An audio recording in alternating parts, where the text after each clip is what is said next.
Welcome, my friend. Let everything slow.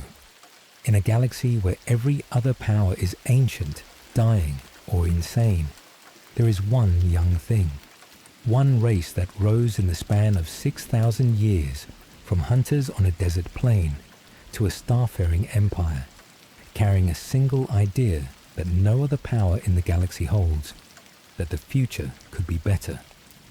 The Mont'au are the youngest of the great powers, the newest voice in the dark, and their story is the story of a dream of unity in a galaxy that has only ever known war.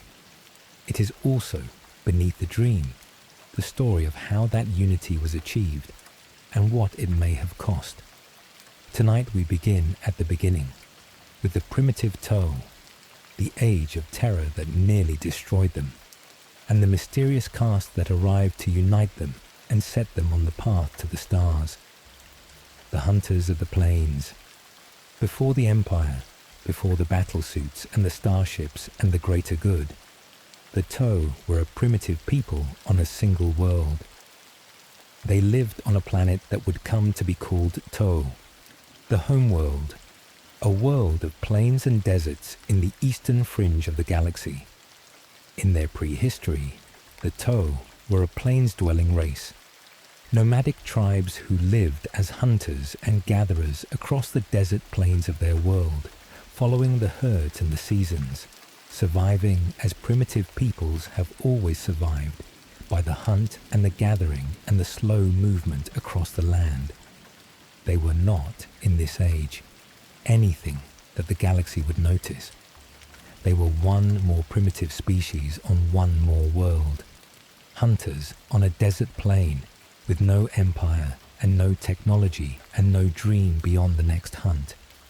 But the Mont'au had a quality, even then, that would shape everything they became. They were adaptable, quick to change, quick to learn, a species whose evolution and development moved at a pace that the galaxy would later find alarming. Where other races took hundreds of thousands of years to rise, the Mont'au would rise in thousands. The speed was in them from the start, the rapid adaptability that would carry them from the plains to the stars in the span of a few millennia. A pace of development so swift that the Imperium, when it learned of them, would consider it a danger in itself. There is a detail in the deep prehistory of the Mont'au that the lore preserves, and it would matter later. While the Mont'au lived as hunters on their plains, they were visited once by a starfaring species. Humanity, an imperial vessel in the earliest days, reached the Mont'au homeworld and considered it, found the primitive plains dwellers, and made plans, the records suggest, to sterilize and colonize the world for human use. But something prevented it. A warp storm, the lore implies, closed around the Mont'au homeworld, isolating it, cutting it off from the Imperium for thousands of years. The humans never returned to carry out their plans. The Mont'au were left alone, isolated behind the storm, free to develop on their own. The colonization that would have ended them, prevented by the storm that sealed their world away. The tribes divide. As the Mont'au developed, they grew beyond the simple tribes of the hunting age, and as they grew, they divided. The adaptability that made the Mont'au rise so quickly also made them diverge. The species developed into distinct groups, populations adapted to different ways of life and different environments, each becoming specialized, each developing its own nature and its own way. Over the long ages of their development, the Mont'au separated into what would later become the castes, the distinct kinds of Mont'au, each suited to a different role, each grown apart from the others. The hunters of the plains became the warriors. Others became builders, traders, flyers, each group diverging from the others as the Mont'au developed and specialized across their world, and the divergence turned to war. The different groups of Mont'au, grown apart, grown into distinct peoples with distinct natures, fell into conflict with one another. The unity of the early tribes broke down into a war of all against all, the divided Toe fighting each other across their world, the species that would one day preach the greater good consumed by a war among its own kinds. This was the great catastrophe of early Toe history, the age when the divided species nearly destroyed itself in a war among its own castes. The Toe remember this age by a name that carries its horror: the Mont'au, the Terror. It was a period when the various Toe factions were in an all-out war that threatened to wipe out the entire species before it ever reached the stars. The Mont'au was the time of terror, the age when the Toe, divided into warring groups, fought one another to the edge of extinction, the species tearing itself apart on its single world. The dream of unity that the Toe would later carry across the galaxy was born from this, from the memory of the Terror, from the age when disunity nearly destroyed them and the lesson it burned into them, that division is death and only unity is survival. The coming of the Ethereals. At the height of the Mont'au, with the Toe tearing themselves apart, a new kind of Toe appeared, and everything changed. They were the Ethereals. The lore describes their arrival as sudden, mysterious, almost miraculous. At the pinnacle of the chaos of the Mont'au, when the warring Toe were on the brink of destroying themselves, a group emerged whose origins remain shrouded in mystery. A new caste of Toe, possessing an innate ability to inspire, to lead, to calm the warring factions and bind them together. The Ethereals appeared as if from nowhere, in the darkest hour of the Terror, and they brought with them the thing that would save the Toe, the ability to unite them. How the Ethereals did this is one of the central mysteries of the Toe, and we will return to it, because it is the question beneath the whole dream. What the lore tells us is the effect. When the Ethereals appeared and spoke, the warring Toe listened. The factions that had fought to the edge of extinction laid down their arms. The divided species united behind the Ethereals and the idea they brought. The Mont'au ended, the Terror passed, and the Toe, united for the first time, began the rise that would carry them to the stars. The Ethereals had done what nothing else could. They had ended the war among the Toe and bound the divided species into one. The idea the Ethereals brought was the Talva, the greater good. It is the philosophy at the center of everything the Toe are, and it is simple to state and vast in its implications. The Talva holds that the individual must subordinate their desires to the good of the whole, that unity and cooperation and the collective benefit matter more than personal ambition, that every Toe has a role to play in the great work of the species and must play it for the good of all. The greater good is the dream of unity, the answer to the Terror, the idea that bound the warring Toe together, that they are one people with one purpose, working together for a future better than the war that had nearly destroyed them. The mystery of the Ethereals. Before we look at the structure the Ethereals built, it is worth sitting with the mystery of the Ethereals themselves, because it is the question that shadows the whole Toe dream. Where did the Ethereals come from? The lore does not say. They appeared at the height of the Mont'au, suddenly, a new caste that no one had seen before, possessing an ability to unite the warring Toe that nothing else had possessed. They were not, as far as the records show, a group that had developed slowly like the other castes. They appeared, almost as if from outside, in the darkest hour, with the very power the Toe needed to survive. Their origins are shrouded in mystery, the lore says, and the mystery has never been resolved. The questions this raises are the dark questions beneath the greater good. How did the Ethereals unite the warring Toe, so holy and so quickly. The law offers no certain answer, but it offers a disturbing possibility that fans and the deeper law have long considered.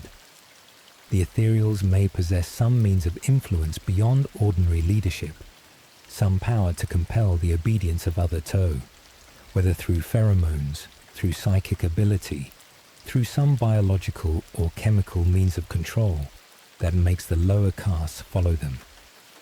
The reverence the Toe feel for the Ethereals, the near saintly devotion, the readiness to obey, the willingness to die at an Ethereal's word, may not be entirely freely given. It may be induced, in some measure, by whatever power the Ethereals brought to the Mont'au. The law leaves this open, and the openness is the point. The greater good may be just what it appears, a genuine philosophy of unity that the Toe embrace because it saved them from the terror. Or it may be, in part, a thing imposed, the obedience of the caste secured by an ethereal power they cannot resist and do not perceive. The Toe themselves do not question it. They revere the Ethereals, follow them, die for them, hold the greater good as the highest truth. Whether that devotion is freely given or subtly compelled is a question the Toe do not ask, and the law does not answer. The shadow beneath the dream of unity, the possibility that the thing that saved the Toe from the terror also bound them in a control they cannot see. We will return to this question across the series because it is the deepest question the Toe pose. For now, hold it as a shadow, not a verdict. The Ethereals appeared, united the Toe, ended the terror, and set the species on the path to the stars. Whether they did it through inspiration or through a subtler power, the result was the same. A divided species made one, a dying race saved, a dream of unity born from the darkest hour. The mystery of how remains, the shadow beneath the light of the greater good. The caste system. To make the unity last, the Ethereals established a structure, and the structure became the shape of Toe society. The Ethereals took the divergence that had divided the Toe, the specialization into distinct groups that had led to the Mont'au, and they turned it from a source of war into a source of order. They established the caste system, assigning every Toe a role based on the nature of their kind, the group they had diverged into. The warriors became the fire caste, the soldiers of the empire. The builders and scientists became the earth caste, the makers and engineers. The traders and diplomats became the water caste, the speakers and negotiators. The flyers became the air caste, the pilots and the voidfarers. And above them all stood the Ethereals, the Arn, the ruling caste, the leaders who bound the others together and guided the whole toward the greater good. The genius of this, and the danger of it, is the same thing. The caste system took the very divergence that had caused the terror and made it the foundation of order. The groups that had warred became the castes that cooperated, each in its place, each performing its role, each contributing to the whole. The division that had nearly destroyed the Toe became, under the Ethereals, the structure that organized them. The specialization turned from a cause of war into a system of cooperation. Where the Toe had torn themselves apart over their differences, now their differences were assigned roles and bound into a single working whole. This is the foundation of the Toe Empire, and it is worth holding as we go forward, because everything the Toe become rests on it. A young species, nearly destroyed by its own division, united by a mysterious caste that appeared in its darkest hour, bound together by a philosophy of the collective good and a system that assigned every member a role. The dream of unity, born from the memory of the terror, structured into the castes, guided by the Ethereals toward a future better than the war that had nearly ended them. The Mont'au rose from the Mont'au united, and they carried that unity and the questions buried within it out toward the stars. The names of the castes carry their roles, and the language of the Mont'au is worth a moment, because it reflects how the unity is built into the very way the Mont'au speak of themselves. The fire caste is the Shahs, the warriors. The earth caste is the Theo, the makers. The water caste is the poor, the speakers. The air caste is the core, the voidfarers. And the Ethereals are the Arn, the rulers. A Mont'au's name records their caste and their rank and their sept, the world they come from, so that a Mont'au's very name announces their place in the whole, their role in the greater good. To be named among the Mont'au is to be placed, to be assigned a role and a rank and a world, the individual identified by their function in the collective rather than standing apart from it. There is a beauty in this and a constraint in it both. The beauty is the unity, the sense that every Mont'au has a place, a purpose, a role in something greater than themselves, a belonging of a kind that no other race in the galaxy offers. The constraint is that the place is assigned, the role fixed, the individual subordinated to the function. A Mont'au does not choose their caste. They are born to it, named into it, bound to its role for life. The dream of unity is also a system of assignment, the belonging also a fixing, the greater good also a structure that places every Mont'au where the whole requires them to be. Whether this is the highest freedom, the freedom of belonging to something greater, or the deepest constraint, the loss of the self to the collective, is another of the questions the Mont'au pose, the question of whether the dream of unity is liberation or a gentler kind of chain. The speed of the rise. Before we close this first part, it is worth marking the thing about the Mont'au that the galaxy found most alarming: the speed. From the end of the Mont'au, from the coming of the Ethereals, the Mont'au rose with a swiftness that no other race had shown. In the span of 6,000 years, a blink by the measure of the galaxy's ancient powers, the Mont'au went from hunters on a desert plain to a starfaring empire with battlesuits and warships and colonies across many worlds. Other races took hundreds of thousands of years to rise. The Eldari were ancient beyond reckoning. The Necrons had slept for 60 million years. Even humanity had taken untold ages to reach the stars. The Mont'au did it in 6,000 years, a pace of development so swift that it seemed almost unnatural, the young race rising at a speed that the old powers found difficult to comprehend. This speed is the signature of the Mont'au, the thing that sets them apart from every other power in the galaxy. They are young, they are quick, they adapt, learn, develop, and rise at a pace that the ancient races cannot match. Where the galaxy is full of powers in decline, ancient empires crumbling, old races dying, the Mont'au are ascending, growing, reaching outward with the energy of a young species that has not yet learned the galaxy's lesson of despair. They carry, in their speed and their youth, the one thing the galaxy has almost forgotten: the sense that the future could be better than the past, that a race could rise rather than fall, that the dream of something greater might be achievable. It is this, more than the battlesuits or the greater good or the castes, that makes the Mont'au unique. They are the young hope in a dying galaxy, the rising race among the falling powers, the one voice in the dark that still believes the future is worth building. Whether that hope is wisdom or naivety, whether the dream of the greater good is the galaxy's salvation or its youngest illusion, is the question the whole story of the Mont'au will pose.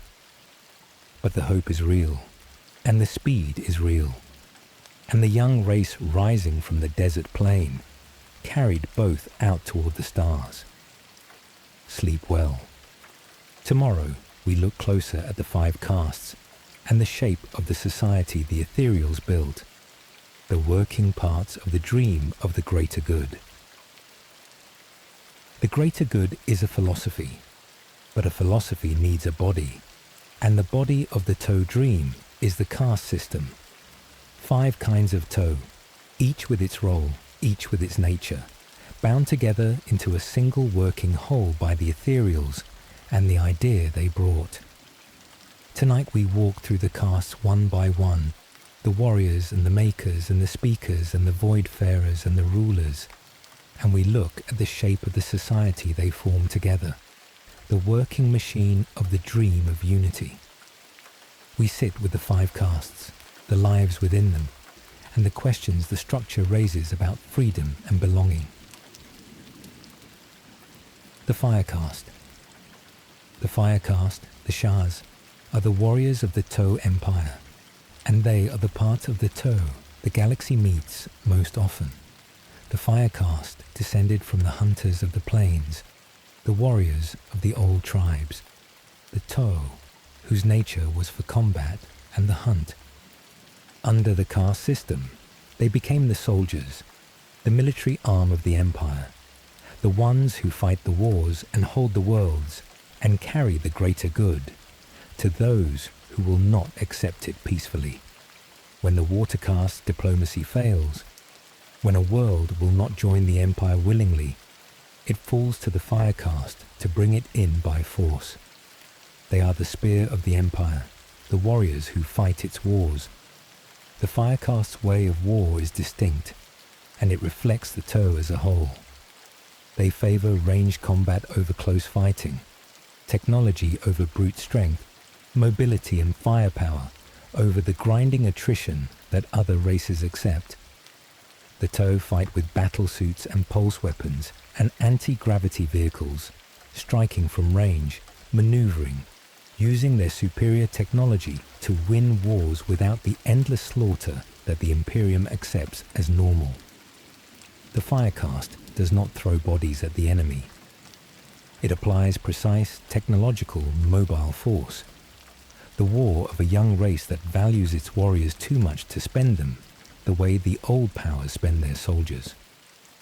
The Fire Caste also carries the Mont'au's great tactical philosophies, the arts of war that the legendary Commander Farsight refined, and that the Fire Caste has studied ever since. The 2 greatest are the Mont'au and the Kauyon. The Mont'au, the killing blow, is the art of overwhelming force applied at the decisive moment, the hammer that strikes when the enemy is exposed. The Kauyon, the patient hunter, is the art of the lure, the trap, drawing the enemy into a killing ground and springing the ambush. These 2 philosophies, the hammer and the patient lure, are the heart of the Fire Caste's way of war, the tactical wisdom of a race that fights with the mind as much as the weapon. The figure of Farsight looms over the Fire Caste, and we will meet him properly in a later part, but he matters here because of what he represents. Commander Farsight was the greatest military mind the Mont'au ever produced, a strategist of such genius that his teachings became the foundation of the Fire Caste's whole art of war. He trained the commanders who would shape the Empire's wars, and when he grew old, the Earth Caste preserved his genius in a device, the Farsight engram, neurochip, so that his strategic brilliance could guide Mont'au commanders long after his death. The Fire Caste fights, to this day, by the wisdom of Farsight, the teachings of the master strategist passed down through his students and preserved in the chip that carries his mind. That the Mont'au would preserve a great commander's genius in a device to guide future generations captures something of their nature. The young race that doesn't waste its wisdom, that preserves and passes on, that treats even the mind of a great commander as a resource to be kept for the greater good. The Earth Caste. The Earth Caste, the Theo, are the makers, and they are the foundation on which the whole empire stands. The Earth Caste are the builders, the scientists, the engineers, the Mont'au who make the technology that the empire runs on. The battle suits the Fire Caste wears, the starships the Air Caste flies, the weapons and the vehicles and the cities and the machines. All of it is the work of the Earth Caste. They are the most numerous of the castes, the great body of makers and workers who build and maintain the physical substance of the empire, the technological foundation on which the Mont'au dream rests. The Earth Caste's genius is the engine of the Mont'au's rapid rise.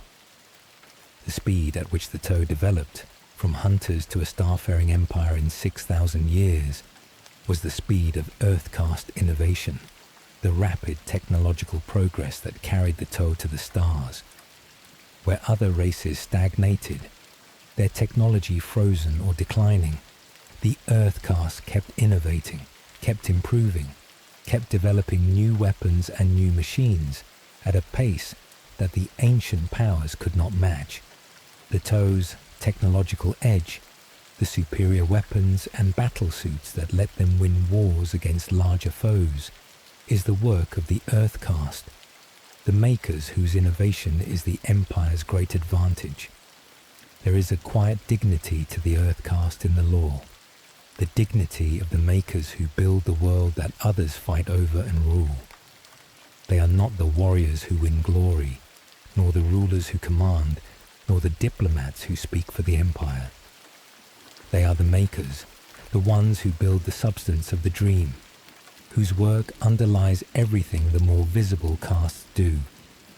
The greater good, for the Earth Caste, is expressed in the making, the contribution of their innovation and their labor to the great work of the Empire, the quiet service of the makers who build the foundation on which the whole Mont'au dream stands. The Water Caste. The Water Caste, the poor, are the speakers, the diplomats, the voice of the Empire, and they are the Mont'au's most distinctive instrument. The Water Caste are the negotiators, the ambassadors, the traders, the Mont'au who speak for the Empire to other races and to worlds the Empire wishes to bring into the fold. When the Mont'au encounter a new world or a new species, it is the Water Caste who make first contact, who offer trade, who negotiate the deals and the alliances and the terms by which a world might join the greater good. They are masters of persuasion, of diplomacy, of the long, patient work of bringing others into the Empire not by force, but by the offer of a better way. The Water Caste embodies the Mont'au's preferred method of expansion, which sets them apart from every other power in the galaxy. The Mont'au do not by preference conquer, they persuade. When they encounter a new world, the Water Caste comes first, offering trade, technology, alliance, the benefits of the greater good. The Empire is patient, the law says, and the process of negotiation may last months, years, even decades. The Water Caste working to bring a world in willingly, rather than by force. Only when persuasion fails does the Fire Caste come. The Mont'au would rather talk a world into the Empire than conquer it, and the Water Caste is the instrument of that preference, the speakers who carry the offer of the greater good to the galaxy. There is genius in this, and there is something darker beneath it, as there is beneath everything about the Mont'au. The genius is that persuasion is cheaper and more lasting than conquest, that a world brought in willingly is a better part of the Empire than a world conquered and held by force. The darker thing is that the Water Caste's persuasion is not always as benign as it appears. The law shows the Water Caste cultivating rebellion on imperial worlds, whispering to discontented governors, sowing the seeds of secession, manipulating worlds away from the Imperium and toward the Mont'au. The diplomacy is real, but it is also a weapon, the soft power of a young empire that has learned to win with words what it cannot always win with war. The air caste. The air caste, the core, are the voidfarers, the pilots, the toe of the space between worlds. The air caste descended from toe adapted to flight, and under the caste system they became the flyers, the pilots of the aircraft and the crews of the starships, the toe who carry the Empire across the void. The Tau space fleet, the Corvatra, is crewed by the air caste, the voidfarers who fly the warships and the colony vessels and the craft that carry the Empire's reach across the stars. They are the toe of the space between worlds, adapted to the void, their bodies and their nature suited to the long voyages and the zero gravity of the fleet. The air caste's role is the reach of the Empire, the means by which the toe extend the greater good across the stars. Without the air caste, the toe would be bound to their worlds, unable to expand, unable to carry the dream outward. It is the air caste who make the Empire an interstellar power, who fly the fleets that carry the colonists and the warriors and the diplomats to new worlds, who bind the scattered septs of the Empire together across the void. They are the connective tissue of the Empire, the voidfarers who hold the scattered worlds together and carry the reach of the greater good across the stars. The air caste also carries one of the toe's great limitations, and it shaped the whole shape of their empire. The toe, for most of their history, lacked the means of fast travel through the warp that other races possess. They could not, like the Imperium, make long jumps through the immaterium. Their ships moved more slowly through the edges of the warp or through real space, a slower and more limited form of travel. This is why the Toe Empire is small and compact compared to the vast sprawl of the Imperium, why the Toe expand in spheres from their homeworld rather than leaping across the galaxy. The air caste's ships, for all their skill, were bound by the limits of Toe travel, and those limits shaped the Empire into the compact, expanding sphere that the Toe became. The Ethereal caste.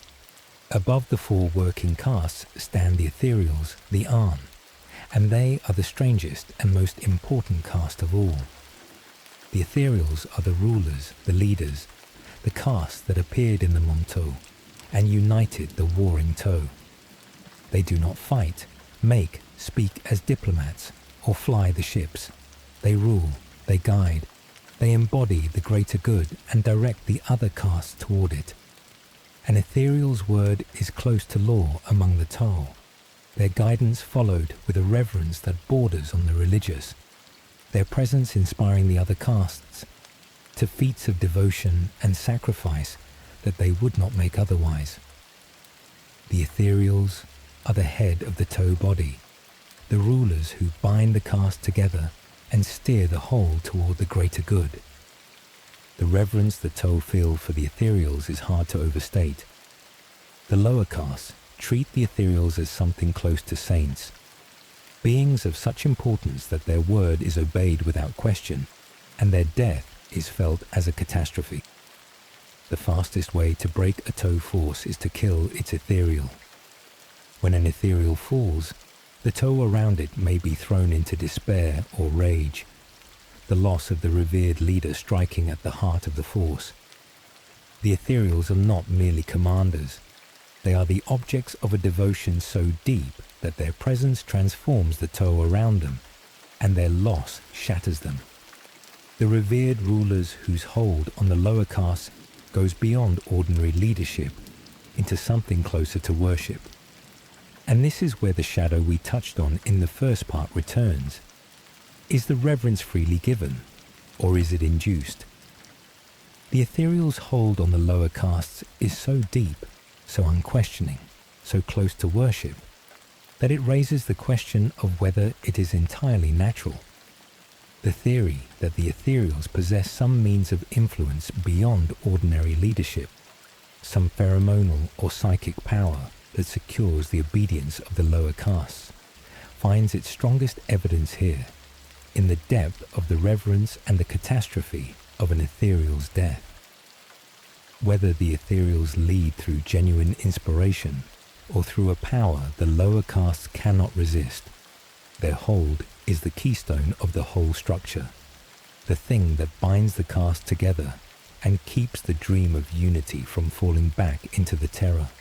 Remove the Ethereals, and the question becomes whether the toe would hold together or fall back into the war among the castes that the Mont'au had been. We will see when we come to Farsight what happens when a toe leader loses his Ethereals and must decide whether the greater good can stand without them. The shape of the whole. Above the four working castes stand the Ethereals, the Arn, the rulers, and together the five castes form the shape of Toe society. The structure is in one view a thing of beauty. Each caste has its role, its nature, its contribution. The fire caste fights, the earth caste makes, the water caste speaks, the air caste flies, the Ethereals rule and unite. Each part does what it is suited for, and the whole works together. A society of specialized parts bound into a functioning unity by the greater good and the Ethereals who embody it. No part is at war with the others, as in the Mont'au. Each serves the whole, and the whole serves the greater good, and the dream of unity is realized in the smooth working of the castes together. And the structure is, in another view, a thing of constraint. A toe is born to their caste and bound to it for life. A fire caste warrior cannot become a maker. An earth caste maker cannot become a ruler. The castes do not mix, do not intermarry across their lines, do not move between roles. Each toe is fixed in their caste, assigned their role, bound to their function for life, with no choice and no escape. The unity is real, but it is a unity of assignment, a belonging that is also a fixing, a harmony purchased with the subordination of every individual to the role the structure assigns them. This is the central tension of the toe, and it runs through everything they are. The greater good is a genuine dream of unity, a real answer to the terror, a way of binding a divided species into a functioning whole. And it is also a system of control, a fixing of every toe into an assigned role, a subordination of the individual to the collective that no other race demands so widely. Whether the toe are the galaxy's best hope, a society that has solved the problem of unity that destroys other races, or whether they are a soft tyranny, a people whose harmony is purchased with the loss of individual freedom, is the question the structure poses. The castes work together in beautiful unity, and every toe within them is bound, assigned, fixed, subordinated to a whole they did not choose. Both things are true, and the tension between them is the deepest question of the toe. Sleep well.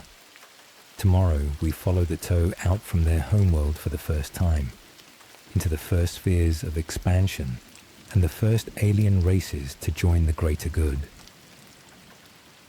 United by the Ethereals, structured into the castes, the toe turned their eyes outward. They left their homeworld, crossed into the void, and began the great work of expansion, the spreading of the greater good across the stars. They did it in waves they called the spheres of expansion, each one reaching further, each one bringing new worlds and new races into the empire. And as they expanded, they did something no other power in the galaxy does. They invited other species to join them, to become part of the greater good, to add their strength to the dream of unity. Tonight we follow the toe out from their homeworld, through the first spheres of expansion, and meet the alien races who became the first auxiliaries of the empire. The reach into the void. The toe's expansion into space began with the discovery, and the discovery is a small irony that shaped everything. The toe, bound to their homeworld, lacked the means to reach the stars until they found something that gave it to them. On one of the other planets in their home system, the Tau discovered the ruins of an alien spaceship, the wreck of some vessel from another race that had come and gone. From the wreck, the Earth caste learned the principles of faster-than-light travel, the breakthrough that let the Tau leave their system and reach the stars. The young race's rise into the void was made possible by the ruins of an older one, the wreck of an alien ship giving the Tau the key to the galaxy. With the means to travel, the Tau began the first sphere of expansion, the first wave of colonization outward from their homeworld. They established colonies on nearby worlds, founded the first of the Septs, the colony worlds that would become the body of the Empire. Losses among the early colonists were high, the lore notes, the dangers of the void and the unknown worlds taking their toll. But under the protection of the Fire Caste, the expansion continued undeterred, the Tau pushing outward, founding Sept after Sept, building the first shape of the Empire across the worlds near their home. By the end of the first sphere, the Tau had established 8 major Septs, 8 colony worlds that formed the core of the young Empire. Each Sept became a world of the Empire, with its own character, its own Fire Caste forces, its own contribution to the whole. The Septs were the body of the Tau Empire, the worlds bound together by the greater good, and the Ethereals, the first expansion of the dream of unity beyond the single homeworld where it had been born. The young race had become an interstellar power, small and compact, but real. The greater good now spread across 8 worlds and reaching for more. Khorne, the second sphere, and the commander who shaped it. After the first sphere came the second, and it carried the Tau further than they had ever gone, on the strength of a new engine and the genius of a single commander. The second sphere of expansion was made possible by a breakthrough, the ZFR Horizon Accelerator engine, a new propulsion technology that let Tau ships make longer voyages into the surrounding space than the first sphere's ships had managed. With the new engine, the Tau reached further, founded new Septs further from the homeworld, extended the Empire across a wider span of stars. The second sphere was a greater reaching, a bolder expansion, the Empire growing beyond its original core toward the wider galaxy on the strength of the Earth Caste's new engine. And it was shaped by Commander Puretide, the greatest military mind the Tau ever produced. Puretide led the campaigns of the second sphere, established Septs, defended the Empire against the threats that the wider expansion brought, fought the Orcs and the other dangers of the frontier. He was the master strategist whose genius carried the Tau through the wars of the second sphere, the commander whose victories secured the Empire's growth, the mind whose teachings would become the foundation of the Fire Caste's whole art of war. The second sphere was, in large part, Puretide's achievement, the expansion secured by the genius of the Tau's greatest commander. Puretide trained the next generation of commanders, and 2 of his students would shape everything that came after. One was Oshova, who would become Commander Farsight, the warrior who would break from the Empire and found the Farsight enclaves. The other was Oshasera, who would become Commander Shadowsun, the master of the Koyon, who would lead the third sphere. The 2 greatest commanders of the modern Tau Empire were both students of Puretide, both shaped by the master strategist, both carrying his teachings in opposite directions, one into rebellion and one into the heart of the Empire. We will follow both in the parts to come. For now, it is enough to mark that the second sphere was Puretide's, and that the future of the Tau was shaped by the students he trained. the first allies. As the Tau expanded, they encountered other races, and here they did the thing that sets them apart from every other power in the galaxy. When the Tau meet a new species, they do not, by preference, exterminate or enslave it. They invite it. The Ethereals direct the castes to bring the new race into the greater good. The Water caste offering trade and alliance, the Earth caste offering technology, the Empire extending to the new species the offer of membership in the dream of unity. Where the Imperium meets aliens with extermination, where the other powers of the galaxy meet difference with war, the Tau meet new races with an invitation. Join us, add your strength to ours, become part of the greater good. And race is accepted. During the first spheres of expansion, the Tau brought several alien species into the Empire as auxiliaries, partners in the greater good, who fought and worked alongside the Tau. The Thraxians, the Nikasa, and others joined the Empire in these early days. The first of the alien auxiliaries who would come to fight under the Tau banner. The Empire became, from early in its history, a multi-species thing, a union of races bound by the greater good, rather than a single species ruling others. The dream of unity extended beyond the Tau, to the aliens who accepted the invitation. This is one of the most distinctive things about the Tau, and it is part of what makes them the galaxy's strange hope. They are not, like the other powers, a single race set against all others. They are a union, a coalition, an empire of many species bound by a shared idea. The greater good is not for the Tau alone. It is an offer extended to the galaxy, an invitation to join a unity that transcends species, a dream that other races can share. In a galaxy of xenophobia and extermination, the Tau alone say to other races, "You can be one of us. You can join the greater good. You can add your strength to the dream." It is a radical thing in the 41st millennium, and it is the heart of what the Tau offer. It is worth measuring this against the alternative the galaxy offers, because the contrast is stark. The Imperium of Man, the great human empire, holds as one of its founding principles that the alien is to be hated, feared, and destroyed.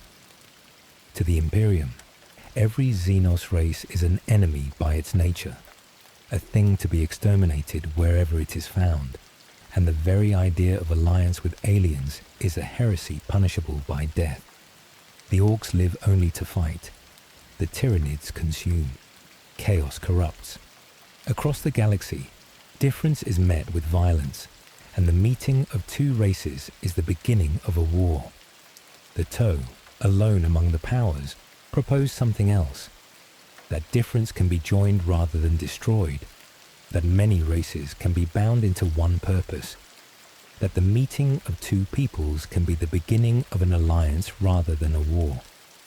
Whether this makes the Tau better than the other powers, or only different, is a question the lore keeps open, and we will return to it. But the offer itself is real, and in the bleakness of the 41st millennium, it shines. Here, amid the extermination and the hatred and the endless war, is one power that opens its hand rather than closing its fist, that says to the stranger, "Come and join us rather than die." The greater good may have its shadows, as we will see, but the light of it is real too.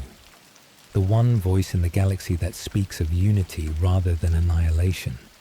The young race that looks at the galaxy of hatred and proposes, against all of it, that the many might become one. The sphere expansions as a pattern. Before we meet the allies in detail, it is worth understanding the rhythm of the Tau's expansion, because the spheres are not only a history but a pattern, and the pattern reveals something about the Empire. Each sphere of expansion is a wave, a surge of growth outward, followed by a period of consolidation. The Tau push out, found new septs, bring in new races, extend the empire across a span of stars. Then they pause, consolidate, absorb what they have gained, prepare for the next wave. The first sphere established the 8 core septs.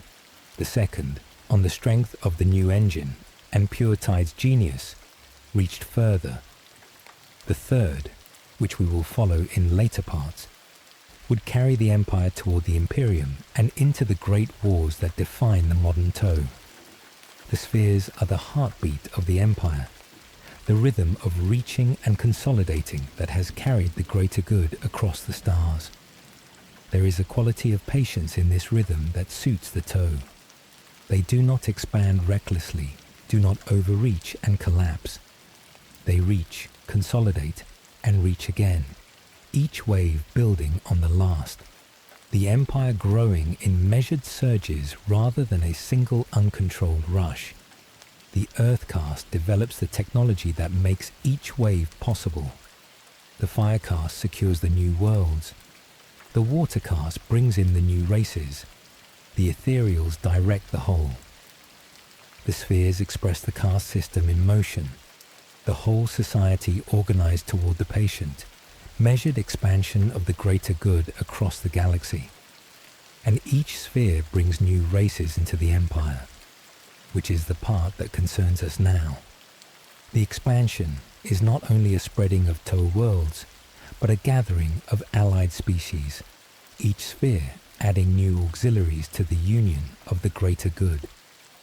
The empire that emerges from the spheres is not a Mont'au empire in the narrow sense, but a union of many races, the Mont'au at its center and the allied species bound around them, all of it growing wave by wave as the spheres carry the greater good outward. The Kroot. The most important of the early allies were the Kroot, and their story shows both the appeal and the strangeness of joining the greater good. The Kroot are a race of tall, bird-like predators, fierce hunters with a unique biology. They evolve by eating, absorbing the genetic traits of what they consume, shaping their own evolution through their diet. When the Mont'au first encountered them, the Kroot were a people in need.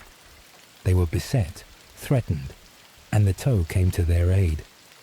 The lore describes the Mont'au liberating the Kroot from the Orcs, freeing the Kroot homeworld of Pesh from a greenskin invasion that the Kroot could not defeat alone. The Mont'au saved the Kroot, and the Kroot, in gratitude and in recognition of the benefits of alliance, joined the greater good. The Kroot became the most prominent of the Mont'au's auxiliaries, fierce hunters who fight alongside the Firecast, bringing their savagery and their adaptability to the Empire's wars. They serve as scouts, shock troops, hunters, the wild edge of the Mont'au military, a contrast to the disciplined technological Firecast. The Kroot hunting packs range ahead of the Mont'au forces, fight in the dense terrain where the battlesuits struggle, bring a predatory ferocity that the orderly Mont'au lack. They are valued partners, the Kroot, a race whose nature complements the Mont'au's own. The wild hunters bound to the technological empire by the greater good, but the Kroot keep their own nature. And this is the interesting thing. They did not become Mont'au. They remained Kroot with their own ways, their own evolution by eating, their own mercenary traditions. They fight for the greater good, but they also venture off on their own to acquire new genetic material, to hunt and consume and evolve in their own way, returning to the Empire's wars when called. The Kroot are partners, not subjects, allies who keep their own nature while serving the greater good. This is the Mont'au model of alliance, not the absorption of other races into a single mold, but the binding of different races, each keeping its nature, into a union under the shared idea. The Kroot remained Kroot and fought for the greater good, and the Empire was stronger for the difference they brought. The Vespid, and the question of the helms. Another of the auxiliary races, the Vespid, raises a darker question about how the Tau bind their allies, and it is worth sitting with. The Vespid are insectoid, winged aliens, fast and capable fighters who join the Tau as light troops and scouts. They bring their flight, their speed, their neutron weapons to the Empire's wars, another race added to the union of the greater good.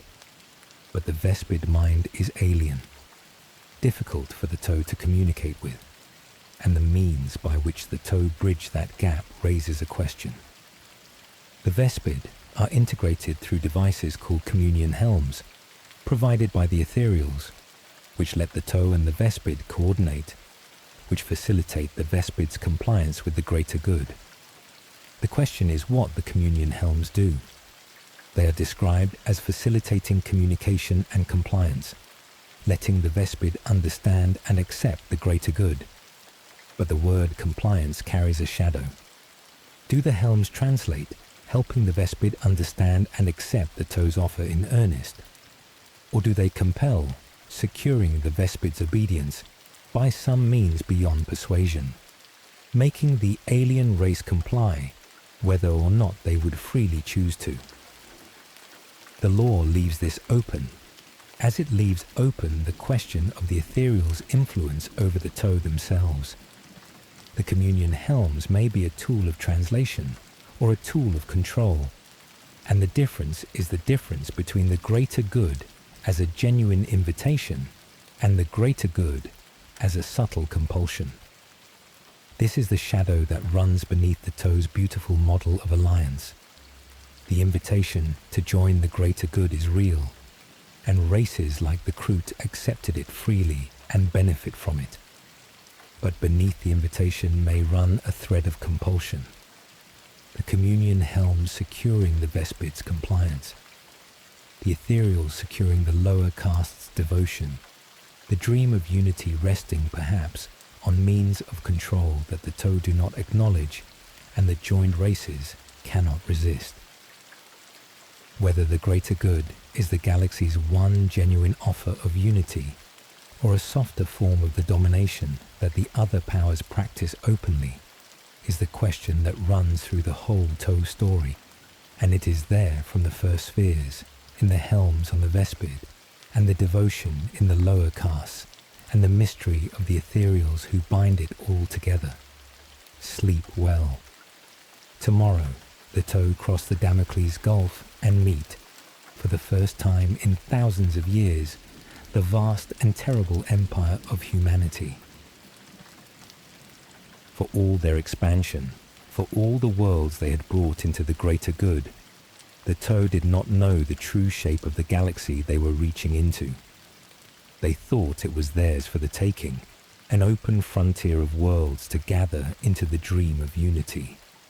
And then they crossed a great gulf of empty space, the Damocles Gulf, and met humanity, the Imperium of Man, the vast and ancient and terrible empire that ruled 1,000,000 worlds. The meeting changed everything. The young race that had thought the galaxy lay open before it learned, in fire and blood, the true scale of what it faced. Tonight we follow the Tau across the Damocles Gulf, through the first contact with the worlds of humanity, and into the crusade that taught the young empire the size of the galaxy. The worlds beyond the Gulf.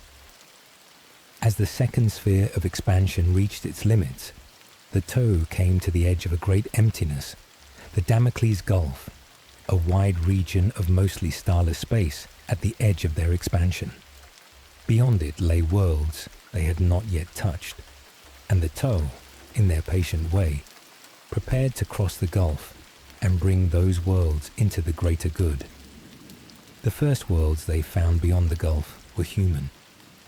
They were frontier worlds of the Imperium of Man, backwater planets at the edge of the great human empire, worlds that had been cut off from the Imperium for a long time, isolated, half forgotten, their populations downtrodden and superstitious, and far from the center of human power. To the Mont'au, these worlds looked like opportunity.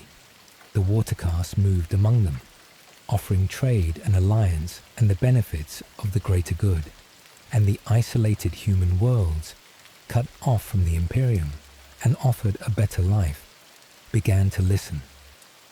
The Mont'au's approach to these worlds was their usual one.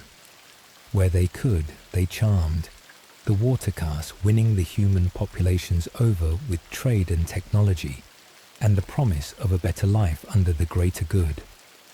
Where they could not charm, they conquered, the firecast taking by force the worlds that would not be persuaded. World by world, across the frontier beyond the Damocles Gulf, the Mont'au gathered human worlds into the Empire, the isolated populations of the Imperium's edge becoming, by persuasion or by force, part of the dream of unity. The Mont'au did not understand what they were touching. To them, these frontier worlds were the worlds of a minor power, a scattered human presence to be gathered like any other. They did not know that these backwater planets were the merest edge of the Imperium of Man, the outermost fringe of an empire of 1,000,000 worlds, a human dominion so vast and so ancient that the worlds the Mont'au were gathering were less than a rounding error in its scale. The young race, confident and expanding, mistook the edge of a giant for the whole of a small thing. The alarm of the Imperium. The Imperium noticed, and the Imperium's response was the response it gives to all aliens. Word of the Mont'au activity reached the Imperium, and the Inquisition investigated. What they found alarmed them. Alien contact, human worlds trading with the Xenos, human populations being drawn toward an alien creed, the contamination the Imperium fears above almost all things. To the Imperium of Man, the alien is to be exterminated, and the human who consorts with aliens is a traitor to the species. The discovery that Mont'au influence was spreading among human worlds, that humans were being drawn into an alien empire, was intolerable, a contamination to be purged with fire. The call went out for a crusade. Cardinal Esau Gurney of the world of Brimlock called for a holy war against the alien, a crusade to purge the Mont'au from the worlds they had touched and to cleanse the human populations of the alien taint. The Administratum readied its response, and the crusade was assembled. A great fleet of the Imperial Navy, regiments of the Imperial Guard, companies of Space Marines, the war machine of humanity gathered to smash the young alien empire that had dared to spread among human worlds. This is the meeting of two utterly different things, and the difference is the heart of the story. The Mont'au expand by invitation, gathering races into a union, offering the greater good. The Imperium expands by extermination, purging the alien, tolerating no creed but its own. When the two met, there could be no understanding between them, because their whole natures were opposed. The Mont'au offered the humans a place in the greater good. The Imperium offered the Mont'au only fire. The young race that spoke of unity met the ancient empire that knew only purity and extermination, and the meeting could only be war. The Crusade strikes, the Damocles Gulf. Crusade smashed into Mont'au space, and at first it went the Imperium's way. The Imperial fleet crossed into the worlds the Mont'au had taken, and the power of the Imperium's war machine made itself felt. The Imperium had a great advantage the Mont'au lacked: the ability to travel through the warp, to cross vast distances quickly, to move its forces in ways the Mont'au, with their slower real space travel, could not match. The Imperial forces routed the Mont'au from world after world, retaking the frontier planets, destroying Mont'au settlements, pushing deep into the young Empire's space. The Crusade's early campaigns were Imperial victories. the war machine of humanity overwhelming the Tau defenses and reclaiming the contaminated worlds. The Imperium's methods were the Imperium's methods. On the worlds they retook, they cleansed, exterminating the Tau populations, purging the human populations of the alien taint, reclaiming the worlds for humanity through slaughter. The Tau world of Vissel, an ice world where the Tau had established fishery colonies, was found to have no strategic value, and so the Imperial fleet subjected it to orbital bombardment, melting the ice and destroying the colonies in flash floods, killing the Tau there not for any strategic purpose, but because they were aliens and the Imperium destroys aliens. This was the Imperium's nature laid bare, the extermination of the alien as a matter of course, the slaughter of populations that posed no threat for no reason beyond their not being human. For the Tau, this was a shock beyond anything in their experience. They had expanded against orcs and the dangers of the frontier, but they had not faced anything like the Imperium, a power vast enough to cross the stars at will, and ruthless enough to exterminate whole worlds without hesitation. The young race, confident in its expansion, found itself reeling before the war machine of humanity, its worlds falling, its colonies destroyed, its expansion thrown back. The galaxy the Tau had thought lay open before them had revealed a giant, and the giant was trying to crush them. The stand at Dalith. The Crusade pushed deep into Tau space, and at the sept world of Dalith Prime, it met a wall it could not break. Dalith was a major Tau sept, a core world of the Empire, and here the Tau made their stand. When the Imperial fleet arrived in the Dalith system, it found a far more powerful Tau presence than it had faced on the frontier. A strong fleet, powerful orbital defense stations, the Kroot warfears of the Tau's allies, the full strength of a core sept world prepared for war. The space battle over Dalith was fierce, and though the Imperial fleet emerged victorious, the victory was a costly one. Capital ships and escorts lost to the Tau defenses. The Crusade had met, for the first time, the real strength of the Tau Empire, and the meeting had hurt. On the ground, the fighting was worse. The Tau defenders of Dalith, fighting on their own world with the full strength of the Firecast, with their battlesuits and their grav tanks and their advanced weapons, met the Imperial ground forces and held. The Crusade, which had rolled over the frontier worlds, ground to a bloody stalemate before the defences of Dalith. The Imperial forces could not break the Tau, and the Tau could not drive off the Imperials, and the war settled into a grinding deadlock. The Crusade stalled before the sept world it could not take. It was here that a young Tau commander made his name, the warrior who would become Commander Farsight. Oshova, the student of Puretide, led the Tau defense with a brilliance and an aggression that humiliated the Imperial forces, holding Dalith against the Crusade, inflicting defeat after defeat on the human war machine. Farsight's victories at Dalith were the beginning of his legend, the commander whose genius held the sept world against the Imperium, the warrior whose name would later become both celebrated and troubling in the story of the Tau. We will follow Farsight's path in a later part. For now, it is enough to mark that at Dalith, the young commander held the line, and the Crusade broke against him. Aristi, the stalemate, and the withdrawal.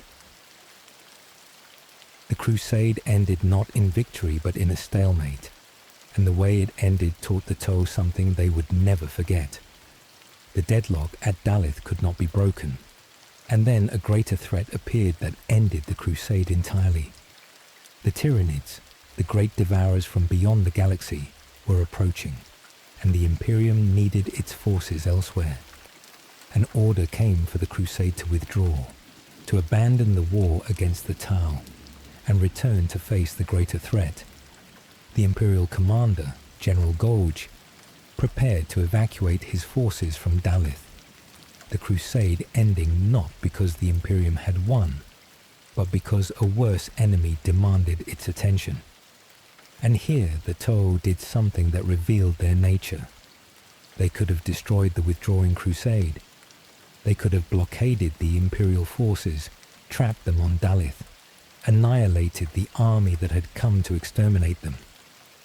But the Mont'au, seeing more advantage in diplomacy than in slaughter, allowed the crusade to withdraw unmolested. They held their fire, honored flags of truce, let the Imperial forces evacuate, choosing to open a dialogue with the Imperium rather than to take their revenge, even against the empire that had burned their worlds and slaughtered their colonies. The Mont'au chose, where they could, the path of diplomacy over destruction. The Mont'au reclaimed the worlds they had lost, retaking the frontier planets the Crusade had seized, restoring their expansion. But they had learned something that changed them forever. They had learned the true scale of the galaxy. The frontier worlds they had gathered were the merest edge of the Imperium, and behind that edge stood a human empire of 1,000,000 worlds, a power so vast that the crusade the Mont'au had barely survived was a minor campaign at the Imperium's distant fringe. The young race that had thought the galaxy lay open before it learned the true bitterness and scale of the galaxy it had entered, the giant whose edge it had touched, the vast and terrible dominion of humanity that would oppose the greater good with all its endless strength. This was the end of the Mont'au's innocence. They had risen fast, expanded confidently, dreamed of gathering the galaxy into the greater good. And the Damocles Gulf crusade taught them that the galaxy was vaster and crueler and more dangerous than they had imagined, that humanity alone was a giant beyond their scale, that the dream of unity would have to be pursued in a galaxy that met it with fire. The Mont'au survived the crusade and reclaimed their worlds and held to the greater good, but they would never again think the galaxy lay open before them. They had met humanity and learned the size of the dark. And what each side learned. The crusade ended, and both sides carried away a lesson, and the two lessons together set the shape of everything that would follow between the Mont'au and the Imperium. The Imperium learned to respect the Mont'au as warriors.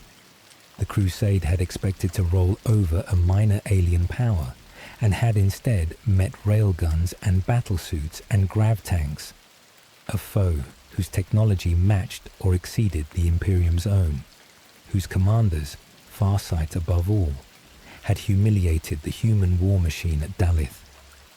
The Imperium did not learn to respect the Mont'au as anything but warriors, did not come to value their creed or their offer of unity, did not soften its conviction that the alien must die. But it learned that these particular aliens could fight, that the Mont'au were a credible military threat, a foe to be taken seriously rather than brushed aside. In the Imperium's reckoning, the Mont'au earned the only respect the Imperium ever grants an alien, the respect of an enemy worth fearing. The Mont'au learned the scale of the galaxy, and it humbled them. They had thought the galaxy lay open, theirs for the gathering. They learned that it held a human empire of 1,000,000 worlds, and behind that empire the orcs and the tyrannids and the powers of chaos and all the other horrors of the 41st millennium. The optimism of the young race, the confidence that the greater good would spread across an open galaxy, was checked. The Mont'au did not abandon the dream, but they learned that it would have to be pursued against opposition vaster than they had imagined, in a galaxy that was not an open frontier, but a battlefield contested by powers beyond their scale. And in the aftermath, the Imperium did what the Imperium does. The Inquisition descended on the human worlds that had interacted with the Mont'au, purging the populations that had been touched by the alien creed, cleansing the contamination the crusade had been called to stop. The human worlds that had listened to the watercast, that had been drawn toward the greater good, were purged by the Inquisition, the people who had glimpsed an alternative to the Imperium destroyed for having glimpsed it. This too was a lesson, though the Tau may not have seen it, that the Imperium would rather kill its own people than let them choose the greater good, that the contamination it feared most was not conquest, but the simple knowledge that another way existed. The crusade passed, and an uneasy quiet settled. For the Imperium, the Damocles crusade faded into forgotten memory, one minor campaign among the endless wars of a million worlds, soon overshadowed by greater threats. For the Tau, it was never forgotten. It was the meeting that taught them the galaxy's true scale, the war that ended their innocence, the moment the young empire learned what it faced. The quiet that followed was not peace but a pause, the breath before the longer wars that would come when the Tau, grown stronger, crossed the Gulf again. The withdrawal that was not the end. It is worth holding, as we close this part, the strange shape of how the crusade ended, because it captures something about the Tau and the galaxy both. The crusade did not end because either side won. It ended because the Tyranids came. The great devourers, approaching from beyond the galaxy, forced the Imperium to break off its war against the Tau and turn to face a worse threat. This is the rhythm of the 41st millennium, where no war is ever finished because there is always a greater horror arriving, where enemies are forced into truces not by peace but by the appearance of something that threatens them both. The Tau and the Imperium did not stop fighting because they had resolved anything. They stopped because the galaxy produced a threat that dwarfed their quarrel.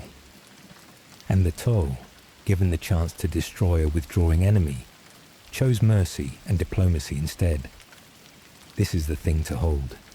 Even at the end of a war the Imperium had forced on them, a war in which their worlds had been burned and their colonies slaughtered, the Tau held their fire and let the enemy go, choosing to open a dialogue rather than to take revenge. Whether this was wisdom or naivety, whether the greater good's preference for diplomacy is a strength or a weakness in a galaxy that respects only force, is a question the Tau story keeps asking. But the gesture was real. The young race, bloodied and humbled, met the chance for vengeance and chose instead to extend its hand. In the galaxy of the 41st millennium, it was a strange and almost incomprehensible choice, and it was the Tau's choice, the dream of unity holding even at the end of a war of extermination. Sleep well. Tomorrow we follow the greatest of the Tau commanders, Oshova, Commander Farsight, from his triumph at Dalith, to the break that would sever him from the empire he had served. There is no figure in Tau history as divisive as Commander Farsight. He was the greatest warrior the empire ever produced, the hero of a dozen wars, the protege of Puritide, the bane of the Orcs, the commander who humbled the Imperium at Dalith. And he became a renegade, a traitor to the greater good, the founder of breakaway worlds the Empire calls the Forbidden Zone. The story of how the Empire's greatest hero became its great heretic is the story of a truth too terrible to tell, a truth about the Ethereals themselves, glimpsed on a dead world and carried into exile by the one Tau, who could not forget it. Tonight we follow Oshova, Commander Farsight, from his triumphs to the truth that broke his faith, and the exile he chose rather than betray it. The hero of Viorla. Oshova was born on Viorla, a Tau sept, whose name means hot-blooded, a world of fierce martial tradition, and he was a warrior from the start. He enrolled in the fire caste academies as soon as he could walk, as all of his caste do, and he distinguished himself early, a serious and dedicated aspirant with a voracious appetite for learning. His skill earned him the name Shou, meaning inner light, and his excellence won him the highest honor a young fire warrior could receive, the personal tutelage of Commander Puretide, the greatest military mind the Mont'au ever produced, alongside another prodigy, the less hot-blooded student who would become Shadowsun. Oshova learned everything the aging master could teach, devouring the art of war at the feet of the Empire's greatest commander. Oshova mastered the Mont'au, the killing blow, the aggressive doctrine of the decisive strike, in contrast to his fellow student who mastered the patient Kaoyun, the patient hunter. Where Shadowsun would lure and trap, Oshova would strike, hard and fast and decisively. The two students of Puretide embodied the two great doctrines of Mont'au warfare, the aggressive and the patient, and Oshova was the master of aggression, the commander whose decisive strikes would make him the Empire's greatest hero. His name, Farsight, came from his greatest early victory, the Arkunasha War. When a Mont'au colony on the desert world of Arkunasha was threatened by an orc invasion, Oshova led the defense against numbers many times his own. Using the canyons and gullies of the Oxide deserts to maximum effect, he set the orcs to chase shadows, boxing off and destroying isolated elements wherever they turned, defeating a vast greenskin horde through anticipation and maneuver rather than force. His ability to see the battle before it happened, to anticipate the enemy's moves and counter them before they came, earned him the title by which the Imperium would know him. Farsight, the one who sees far. The bane of the Imperium. When the Damocles Gulf Crusade came, Farsight was the commander who broke it. We followed the crusade in the last part, and Farsight was at the heart of the Mont'au defense. At Dalith, he led the resistance that ground the Imperial Crusade to a stalemate. His mastery of the Mont'au turned against the human war machine, his decisive strikes humbling the forces that had expected to roll over a minor alien power. Farsight's victories at Dalith were the making of his legend, the commander who held the Sept world against the Imperium, the warrior whose genius stopped the crusade in its tracks. After the crusade withdrew, Farsight led one of the reclamation fleets that retook the worlds the Imperium had seized, clearing the frontier of Imperial deserters and abandoned soldiers, restoring the Empire's expansion. He was, by now, the most celebrated warrior in the Mont'au Empire, the hero of Viola, the protege of Puretide, the bane of the Orcs and the Imperium both. Statues were raised in his honor. Worlds favored him. He was the Empire's greatest living hero, the warrior whose victories had saved the greater good from the human crusade. And then the Ethereals sent him on an expedition that would change everything. After the bloody crusade, the Ethereal Supreme Umber recommended an expedition to rekindle the Empire's spirit, to restore the hope and confidence the war against the Imperium had drained. Farsight was given a great fleet and sent across the Damocles Gulf, into the unknown space beyond, to win new glories and revive the Empire's faith in the greater good. He led the fleet into frozen stasis for the long voyage, crossing the Gulf into the dark, the hero sent to find new triumphs in the unknown. What he found instead was a truth that would break him. The dead world. Beyond the Gulf, Farsight fought a long war against the Orcs, and the war led him to a dead world called Arthas Moloch, where everything changed. The campaign against the Orcs was hard. Farsight was beaten at first by a cunning Orc warlord frustrated and checked, before his genius reasserted itself and he drove the greenskins back. He pursued the scattered orcs to the dead world of Arthas Moloch, an ancient and lifeless place, and there he encountered something the Toe had never seen, a terror that came from beyond the material world. From a mysterious portal raised on a great dais, red-skinned creatures emerged, bloodthirsty beings that came from nowhere, demons of the warp, though the Toe had no word for what they were. The Toe, in their rational materialism, did not believe in such things. Their whole understanding of the galaxy was technological, empirical, a universe of matter and energy and reason. The Ethereals had taught them nothing of the warp, nothing of chaos, nothing of the demonic horrors that the other races of the galaxy knew and feared. And now Farsight stood before a portal disgorging demons, creatures that should not exist by everything the Toe believed. A horror from beyond the material world that the Empire's whole philosophy denied. The demons killed the Ethereals.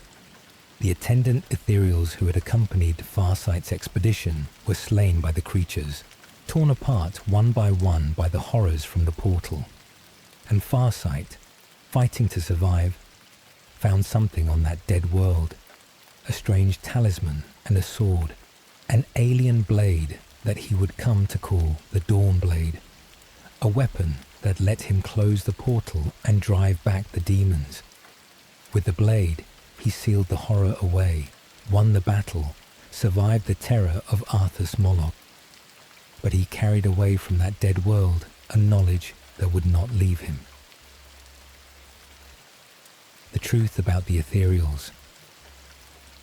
What Farsight learned on Arthas Moloch was not only that demons existed, it was something worse, something about the Ethereals, and it is the heart of his story. Farsight had seen a threat the Ethereals had never told the Toe about. The whole Empire's understanding of the galaxy, the rational materialist world view the Ethereals had instilled, had no place for the demons of the warp, the horrors of chaos, the threats from beyond the material world. And yet here they were, real, deadly, killing the Ethereals before his eyes.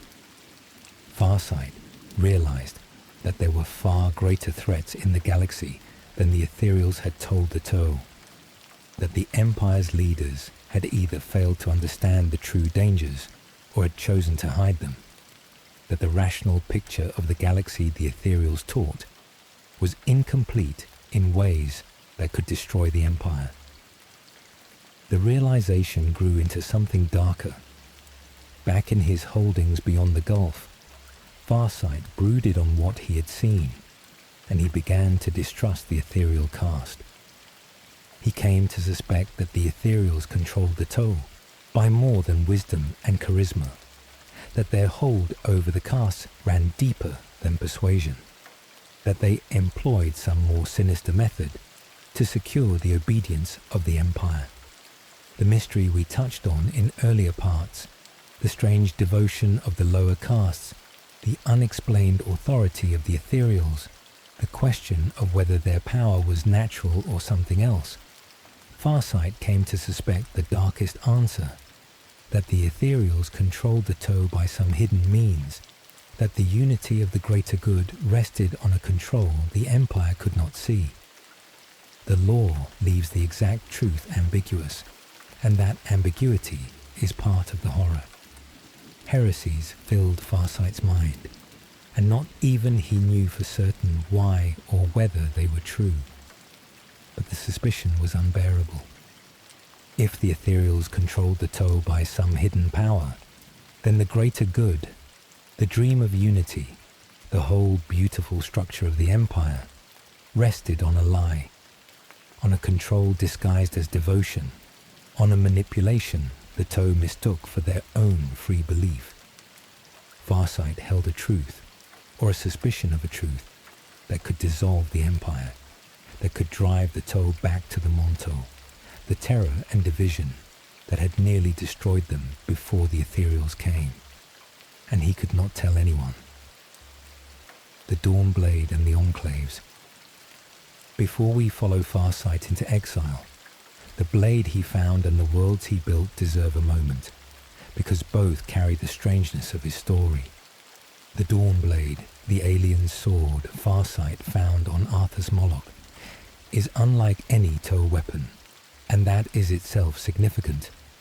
The Toa are a race of ranged warfare, of pulse rifles and railguns and battlesuits, of killing the enemy at distance with superior technology. They disdain close combat, the savage business of the blade, as a primitive thing beneath their advanced way of war.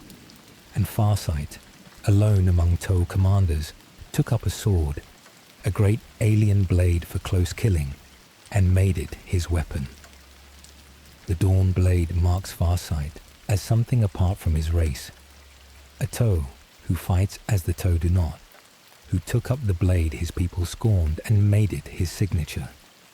His long wars against the Orcs, who forced their enemies into close and brutal fighting, had taught him what other Toa refused to learn, that close combat is a vital part of war, that the blade has its place, that the enemy cannot always be killed at a clean distance.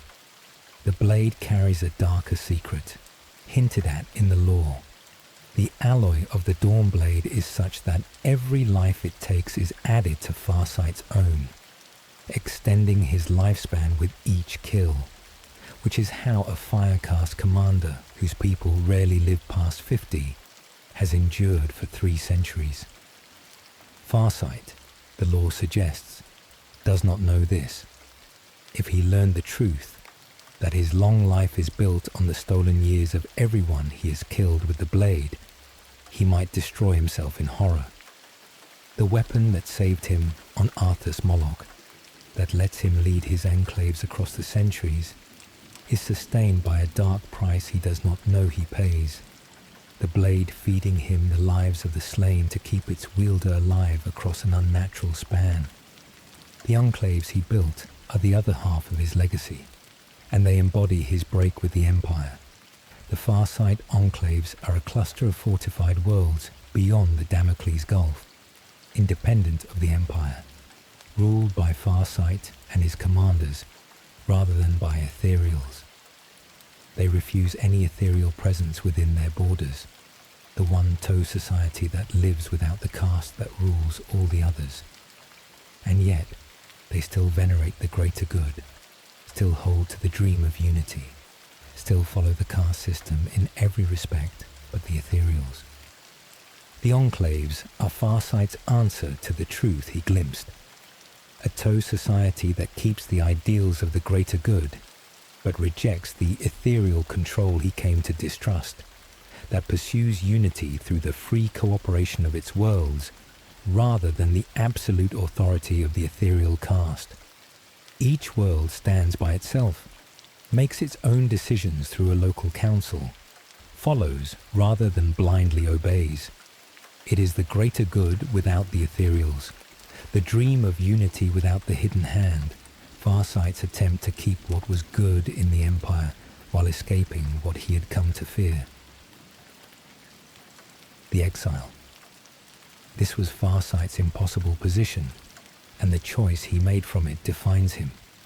He held a truth too terrible to speak.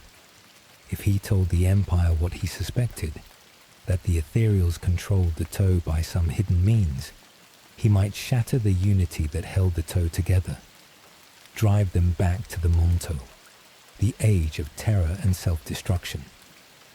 The truth that might free the Toa from the Ethereals' control might also destroy them, dissolving the greater good and returning the race to the division that had nearly ended it. Better, perhaps, the Ethereals' rule than the Mont'au. And yet, Farsight could not pretend, could not forget what he had seen, could not return to the Empire and serve the Ethereals as if he did not suspect what he suspected, so he chose exile. Unable to tell the truth and unwilling to live the lie, Farsight refused to return to the Toa Empire. When the Ethereal Supreme Anva, having learned of the death of the Ethereals on Arthas Moloch, and the establishment of Farsight's independent holdings, ordered him to return and explain himself, Farsight refused. Instead, he consolidated the worlds he had taken beyond the Gulf and established a series of fortified strongholds, the breakaway colony worlds that would become the Farsight enclaves. He turned his back on the empire he had served, choosing exile over obedience, independence over a unity he no longer trusted. Contact was severed. The Ethereal High Council denounced Farsight as a renegade, a traitor to the greater good, and forbade all communication with his enclaves. The Empire's greatest hero became its great heretic, the celebrated warrior recast as a coward and a deserter.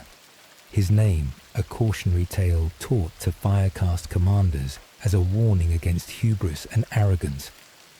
The Empire tried to rewrite history, to erase Farsight or paint him as a traitor, to remove the stain of its greatest hero's defection from the greater good.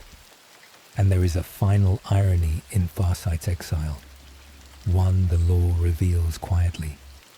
His choice to leave, to refuse the Empire, to take his dawn blade into the wastes beyond the Gulf, was what saved him. The demons of Arthur's Moloch had begun to work on his soul. The powers of chaos reaching for the troubled commander, and his self-imposed exile, his retreat from power and ambition, is what kept them from claiming him. The choice that made him a traitor in the Empire's eyes was the choice that saved his soul from corruption. Farsight, the heretic, the renegade, the traitor to the greater good, was perhaps the one-toe who saw the galaxy clearly, who glimpsed the truth the Ethereals hid, and who chose exile rather than serve a unity built on a control he could not accept. Sleep well. Tomorrow we follow the other student of Puretide, Commander Shadowsun, who chose the Empire where Farsight chose exile, and who would lead the toe into their greatest war.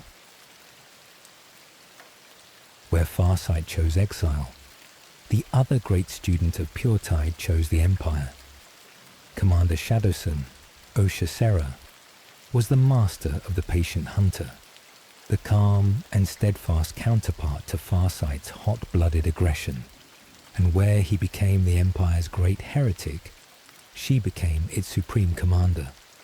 She led the third sphere of expansion, the greatest surge of toe growth, and won the Empire's greatest victories over humanity. But her wars also showed the limits of the dream, the cost of the greater good, and the price the toe paid for every world they gathered. Tonight we follow Oshasera, Commander Shadowsun, the loyal student who chose the Empire, through the third sphere and the great wars against the Imperium. The patient hunter. Shadowsun was the other prodigy of Puretide, the student who learned beside Farsight and chose the opposite path. Oshasera studied under Puretide alongside Oshova. The two of them, the greatest of the Master's pupils, surviving the harsh trials of their training together, learning the art of war at the feet of the Empire's greatest commander. But where Farsight mastered the Mont'au, the aggressive killing blow, Shadowsun mastered the Kauyon, the patient hunter, the doctrine of the lure and the trap. Where Farsight struck hard and fast, Shadowsun drew the enemy in, baited them into prepared killing grounds, destroyed them through patience and cunning rather than aggression. She was the calm to his fire, the patience to his speed, the two students embodying the two great doctrines of toe war. Her name came, like Farsight's, from a great victory over the Orcs. During a campaign against a greenskin horde, Oshasera used an eclipse, the shadow of a moon across the sun, to mask her ambush, striking the Orcs under cover of the darkness and destroying a vast horde. The victory earned her the name Shadowsun, the commander who turned the shadow of the sun into a weapon, the patient hunter who struck from darkness. Her victories were marked always by efficiency, by historically low casualties among her own forces. The patient doctrine-sparing Mont'au lives where aggression would have spent them, and Shadowsun was loyal. Where Farsight came to distrust the Ethereals and chose exile, Shadowsun held to the Empire and the greater good with absolute devotion. When she learned of Farsight's betrayal, his defection from the Empire, she went to the training dome where the last statue of her former mentor and ally stood, and she destroyed it with the fusion blasters of her battlesuit, swearing to spread the greater good with pride and honor. The gesture captures her, the loyal student repudiating the renegade, the devoted commander destroying the image of the hero who had abandoned the dream, choosing the empire over the friend, the greater good over the truth Farsight had glimpsed. There is a poignancy in the contrast between the two students, and it is one of the quiet tragedies of the Mont'au story. Farsight and Shadowsun had trained together, survived the harsh trials together, learned at Puretide's feet together. They were the two greatest commanders of their generation, bound by their shared teacher and their shared youth. And they ended on opposite sides of the deepest question the Mont'au face, whether to trust the Ethereals and the greater good, or to doubt them. Farsight glimpsed a truth and chose exile. Shadowsun held her faith and chose the Empire. The friends became, by their choices, a renegade and a loyalist, divided by the question of what the greater good is. Shadowsun destroyed Farsight's statue. And yet, as we will see, even her loyalty was not absolute, and a moment would come when the bond between the two old students proved stronger than the enmity their choices had created. The students preserved. There is a detail in how Shadowsun came to lead the Empire that touches the mystery of the Mont'au, and it is worth marking. When Puritide died, the Ethereals faced a problem. The greatest military mind the Empire had ever produced was gone, and his teachings, the foundation of the Firecast's whole art of war, might be lost with him. The Earthcast tried to preserve his knowledge through mind capture devices and holograms, recording the Master's teachings so they could be passed to future generations. But the Ethereals were not certain these recordings could ever recreate the Master's genius. So they made another choice. Several of Puritide's top students were placed in cryogenic stasis, frozen, preserved across the centuries, to be awoken when the Empire needed their genius in the great expansions to come. Shadowsun was one of these preserved students. She was frozen, held in stasis across the long years, awoken when the Empire needed her to lead its wars. This is how a student of Puritide, who lived centuries ago, could command the Mont'au in the modern age. She had been preserved, frozen between her wars, awoken to lead each great campaign, and then, perhaps, returned to stasis to wait for the next. The Empire kept its greatest commanders in reserve across the centuries, thawing them when their genius was needed. A strange and cold use of its heroes that speaks to the Ethereal's control over even the greatest of the Mont'au. There is something unsettling in this, beneath the practicality. The Empire's greatest commanders are not free to live their lives. They are resources, preserved and deployed by the Ethereals, frozen between wars and awoken when needed. Their lives spent across centuries in service to the expansions the Ethereals direct. Shadowsun, the loyal student, gave even her own continuous existence to the greater good, frozen and thawed at the Ethereals' need, her life a series of wars separated by stasis, the devoted commander reduced in a way to a weapon the Empire stored between uses. The loyalty that made her choose the Empire over Farsight's truth also made her accept this. The freezing and thawing, the life given wholly to the greater good. The third sphere. Shadowsun was awoken to lead the greatest of the Mont'au expansions, the Third Sphere, and under her command the Empire reached its height. The Third Sphere of expansion began in the late 41st millennium, and it was the boldest surge of Mont'au growth yet. Under Shadowsun's leadership, the Empire drove outward, fire-cast spearheads pushing into the systems around the Damocles Gulf and beyond, founding 5 new colonies in a halo around the original Sept worlds, extending the greater good further than it had ever reached. The timing was fortunate. The Imperium was distracted by greater threats elsewhere, the Orcs and Tyranids temporarily contained, and the Mont'au exploited the opening to expand with a speed and a success that made the Empire, under Shadowsun, seem unstoppable. Shadowsun led from the front, and her presence seemed to be everywhere at once, the Supreme Commander appearing wherever the fighting was hardest, directing the campaigns of the whole expansion.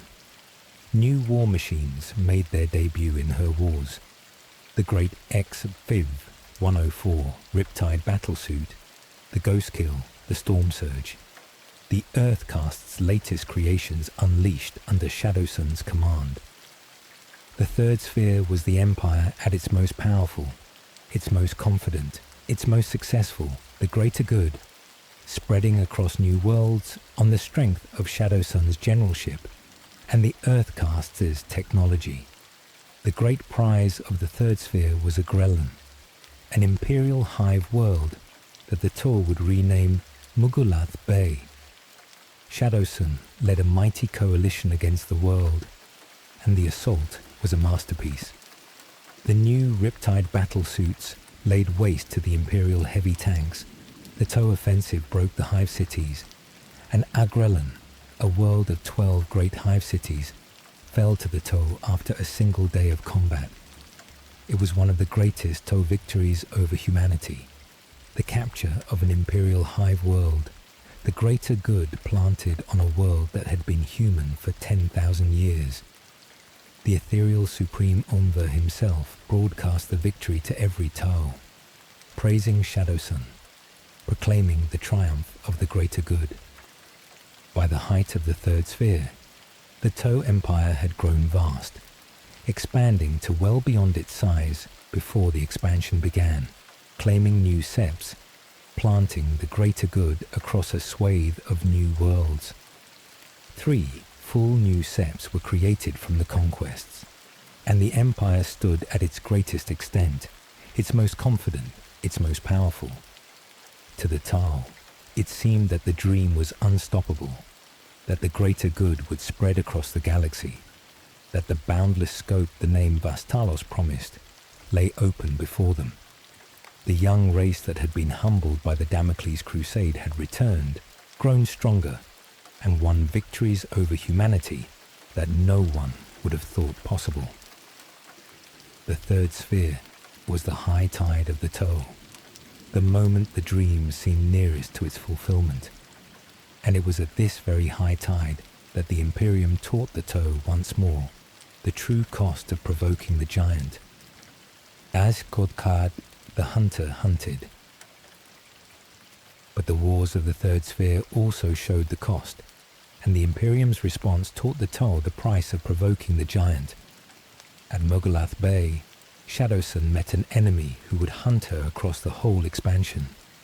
Corsaro Khan, of the White Scars, a space marine captain who swore a blood oath to take her head. The Khan's hunt was relentless. The speed and aggression of the White Scars turned to the single purpose of killing the Mont'au commander. He met her in battle again and again across world after world, inflicting horrendous casualties on her personal cadre, hunting her with a remorseless fury. At Mugulath Bay, the Khan's hunt drove the normally calm Shadowsun into a rage, and in her fury and overconfidence she led an offensive that ended in a stinging defeat, barely escaping the Imperial ambush with her life, saved only by the sacrifice of her personal retinue. This was a lesson in the limits of the dream. Shadowsun, the master of the patient Koyon, was driven from her patience by the relentless hunt, goaded into the aggression that was not her nature, defeated by the rage the Khan provoked in her. Even the most disciplined of the Tau commanders could be broken from her discipline, pushed into error, defeated by an enemy who understood how to provoke her. The greater good's calm, its patience, its rational discipline, had limits, and the Imperium had found them, hunting the patient commander until her patience broke. Shadowsun swore to redouble her efforts and launched the Prefectia campaign, another great offensive that won another world, renamed Vastalos, meaning boundless scope, a name that captured the Tau's confidence that unbounded expansion lay ahead. But the confidence was misplaced. The Imperium used Prefectia as a distraction, and while the Tau consolidated their gains, struck back at Mogu'lath Bay, the great prize of the Third Sphere. The Prefectia campaign deserves a moment, because it showed Shadowsun's mastery of her doctrine at its height. She had learned a great deal about Imperial warfare from her earlier battles, particularly how Imperial commanders loved to fortify ground they found significant, to dig in and hold. So she built her plan around that knowledge. She drew the Imperium into a siege mindset, baited them into committing to fixed positions, and then sprang the Koyon. Her defensive structures, the Imperium discovered, were not fixed at all. They were mobile ramparts that could rise and float away, pulling the attacking forces apart, scattering them into killing grounds where the battlesuits descended. The White Scars who broke through one trap ran into another, the patient hunter's web closing around them. At Prefectia, Shadowsun killed a chapter master of the Adeptus Astartes, a rare and grievous loss for the Imperium, the patient doctrine claiming one of humanity's greatest warriors. This is the Koyon at its purest, and it is worth understanding as the expression of the Tau way of war. The patient hunter does not meet strength with strength. She studies the enemy, learns his habits, builds a trap around his own nature, and lets him destroy himself against it. Shadowsun learned how the Imperium fought and turned its own doctrines against it, the lure and the trap defeating an enemy who outmatched the Tau in raw power. It is a thinking commander's war, a war of intelligence over force, and it is the Tau answer to a galaxy where almost every other power is stronger than they are. The Tau cannot match the Imperium gun for gun, or the Orcs fist for fist. So they think, they lure, they trap, they win through cunning what they cannot win through strength. Shadowsun was the master of this, the patient hunter whose mind was her greatest weapon. Aspor, the price of the prize. The fate of Mogu'lath Bay is the dark heart of the Third Sphere, and it shows the true cost of the war with humanity. The Imperium could not abide the loss of Agrellan. It had become a symbol, a Tau triumph over humanity that the Imperium could not tolerate, and the Imperium returned to reclaim it.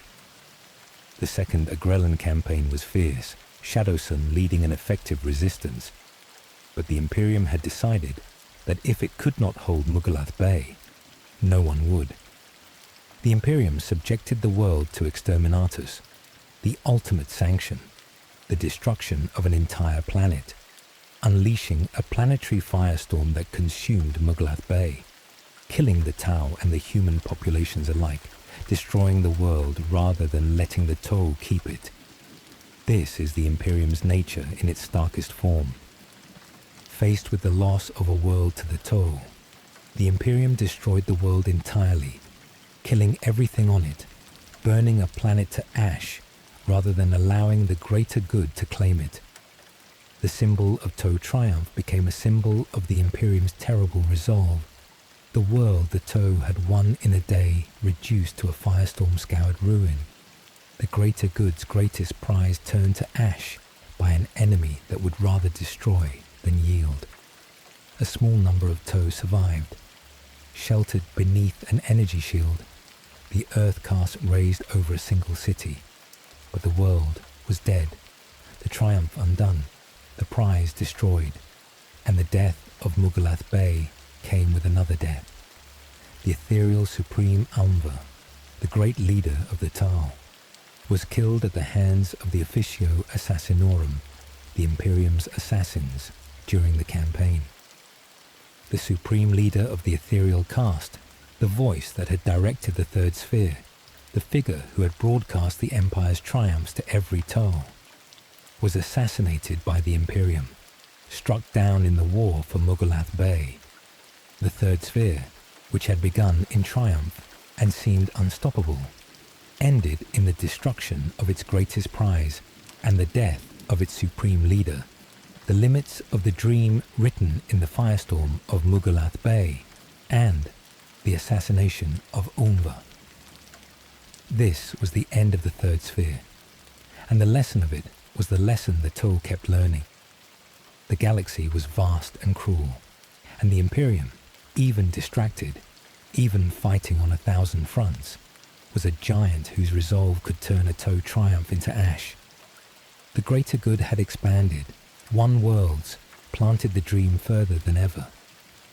But it had also met again the terrible scale and cruelty of the galaxy it was reaching into, the giant that would burn a world rather than yield it, the dark that met the dream of unity with exterminatus and assassination.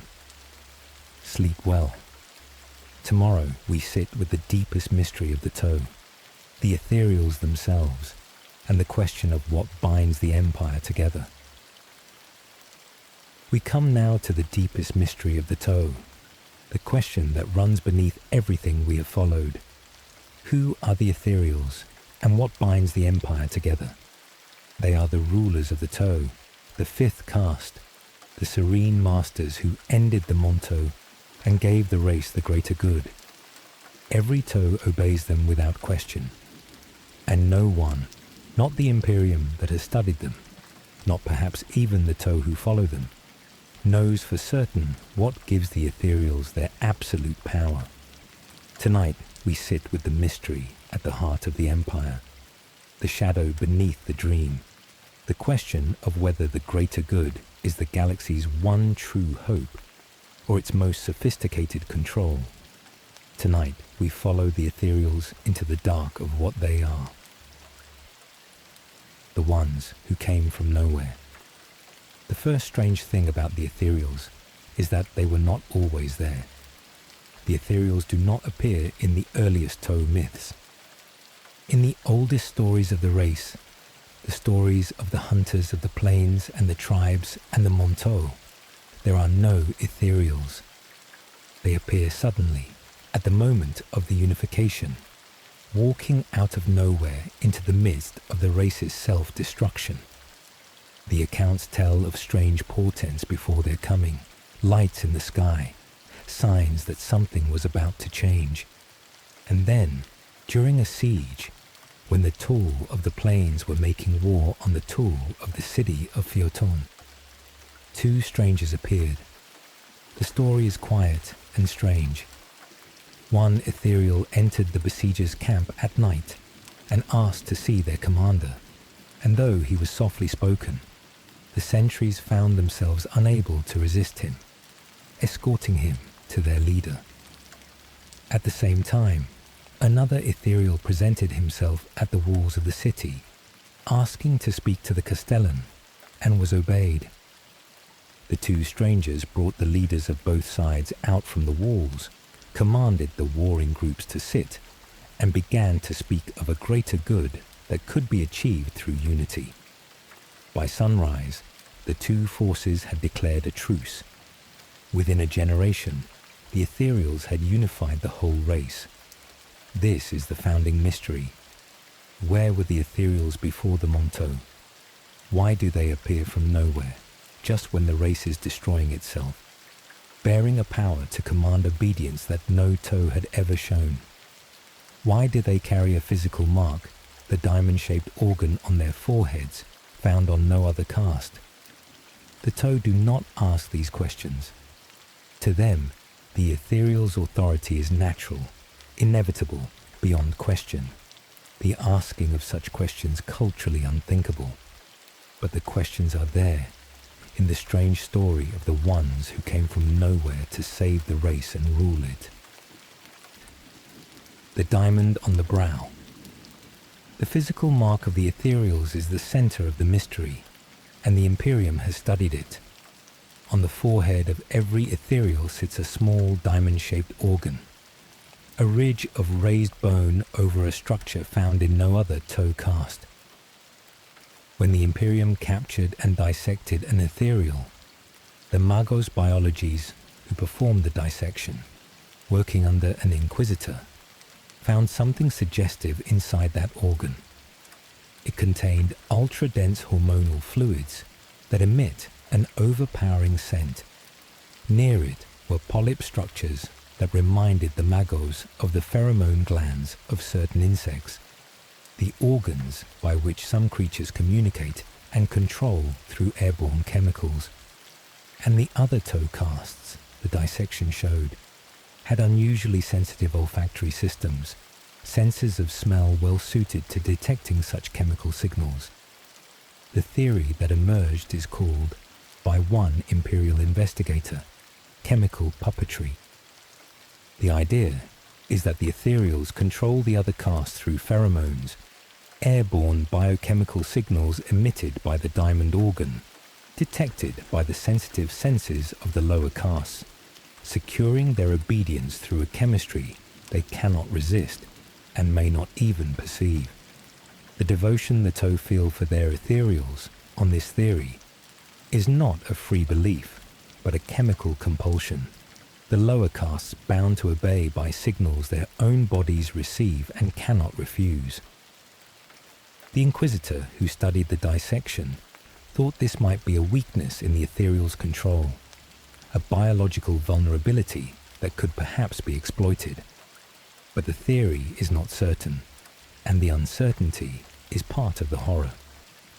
Other dissections found the organ to have no clear biological function, leading some to think the studied Ethereal was a dud, or that the true means of control is something more esoteric than chemistry.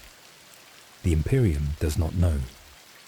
It has theories, pheromones, latent psychic power, some unseen technology, prenatal indoctrination, mass hypnosis, but no proof.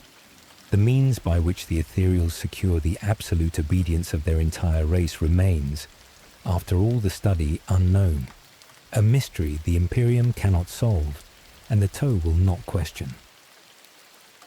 The absolute obedience.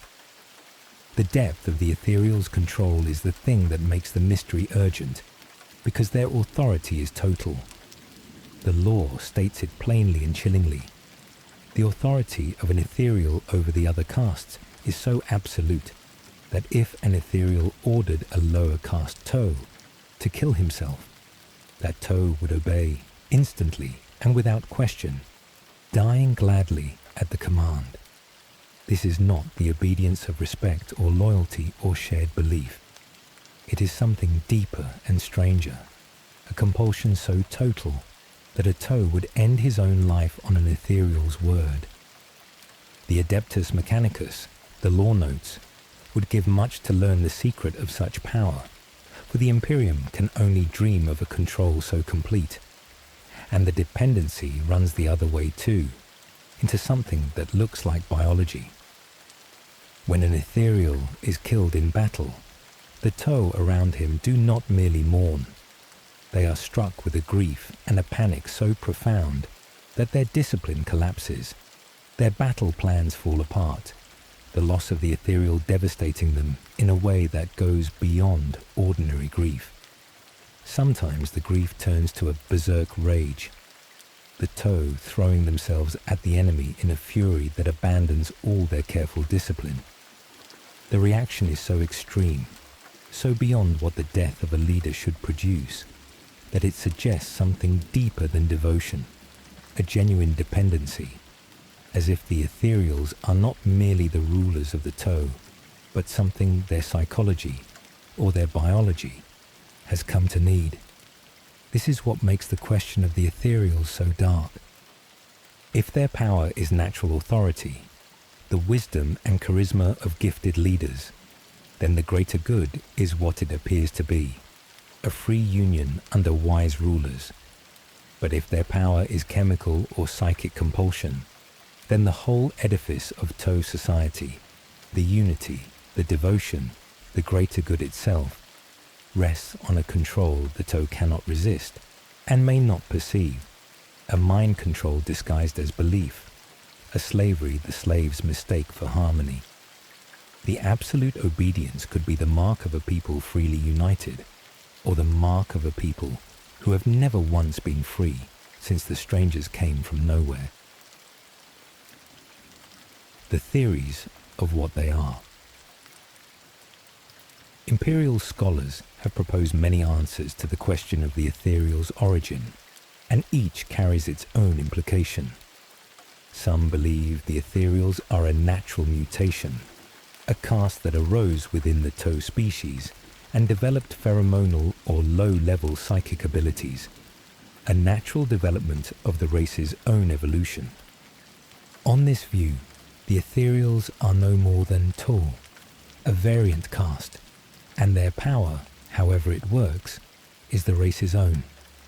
Others believe something darker, that the Ethereals are the product of deliberate genetic engineering, designed by some unknown power for the specific purpose of controlling and uniting the Toe. The strange portents before their coming, the lights in the sky, the suddenness of their appearance right when the race was destroying itself, all suggest to some that the Ethereals were made, sent, introduced into the Toe by an outside hand for a purpose the Toe do not know. If the Ethereals were engineered and sent, then the question becomes, by whom and why? The lore does not answer. Some have speculated about ancient powers, hidden manipulators, forces that might have wanted a young race shaped and unified and pointed in a particular direction. The idea is unsettling, that the whole rise of the Toe, the greater good, the dream of unity, might be the product of some hidden power's design. The Toe, not a race that saved itself, but a race that was taken in hand and shaped for an unknown end. The strangers who came from nowhere might have come from somewhere, sent by someone, for something the Toe cannot see. There is evidence that bears on the question, and it points in a troubling direction. Farsight and his enclaves broke away from the Ethereals and functioned without them. The breakaway worlds proving that the Toe can live and fight and hold to the greater good without the ethereal caste. If the Toe can function without Ethereals, then the absolute obedience the rest of the Empire shows may not be natural, may be something the Ethereals imposed that the enclaves escaped. The very existence of the Farsight enclaves, Toe living without ethereal control, is a quiet argument that the control is artificial, that the obedience of the Empire is cultivated by some means the enclaves broke free of. The cover-up. There is one piece of the mystery that the lore has confirmed, and it is perhaps the darkest, because it shows the Ethereals deceiving their own people. Anva, the Ethereal Supreme, the master of the undying spirit, the oldest and wisest of the Ethereals, the supreme leader who directed the third sphere, is dead. He was killed, as we followed in the last part, during the wars for Mughal Bay, struck down by the Imperium's assassins. But the Toe Empire does not know this. Rather than reveal the death of the supreme leader, a death that might have shattered the morale and the cohesion of the entire empire, the Ethereal caste hid it. They replaced Anva with a hard light hologram and an advanced personality AI, a simulacrum of the dead leader, projected to the Empire as if he still lived. Consider what this means. The supreme leader of the Toe, the figure of near religious reverence, the voice that every toe trusts and obeys, is a fabrication, a hologram, and an artificial intelligence performing a dead man. The Ethereals, the rulers of the greater good, are deceiving their entire race, hiding the death of their leader behind a machine, sustaining the Empire's faith in a figure who no longer exists. The legendary long life of Onva, which the Tau revere as a mark of his greatness, is a lie, the truth being that he is long dead and replaced by a projection. This is the one confirmed deception, and it changes how we must see the rest. The Ethereals will lie to their own people, will fabricate their supreme leader, will sustain the Empire's faith on a falsehood rather than risk the truth. If they will do this, conceal the death of Anva behind a hologram, then what else might they conceal? The cover-up does not prove that the Ethereals control the Tau by chemical puppetry, or that they were engineered by some hidden power. But it proves they are willing to deceive the entire race for what they judge to be the greater good, and that willingness casts its shadow over every other question. The rulers who would fake their own supreme leader are rulers who might hide anything. The silence they keep.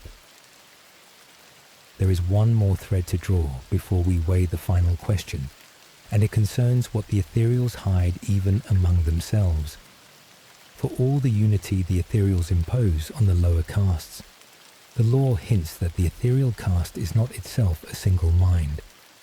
There are subtle divisions within the caste, disagreements about how the greater good should be pursued, debates kept hidden from the other castes. The Ethereals present to the Empire a face of perfect serenity and unanimity, the serene masters who never doubt and never quarrel. But behind that face, among themselves, they argue, they differ, they disagree about the direction of the dream.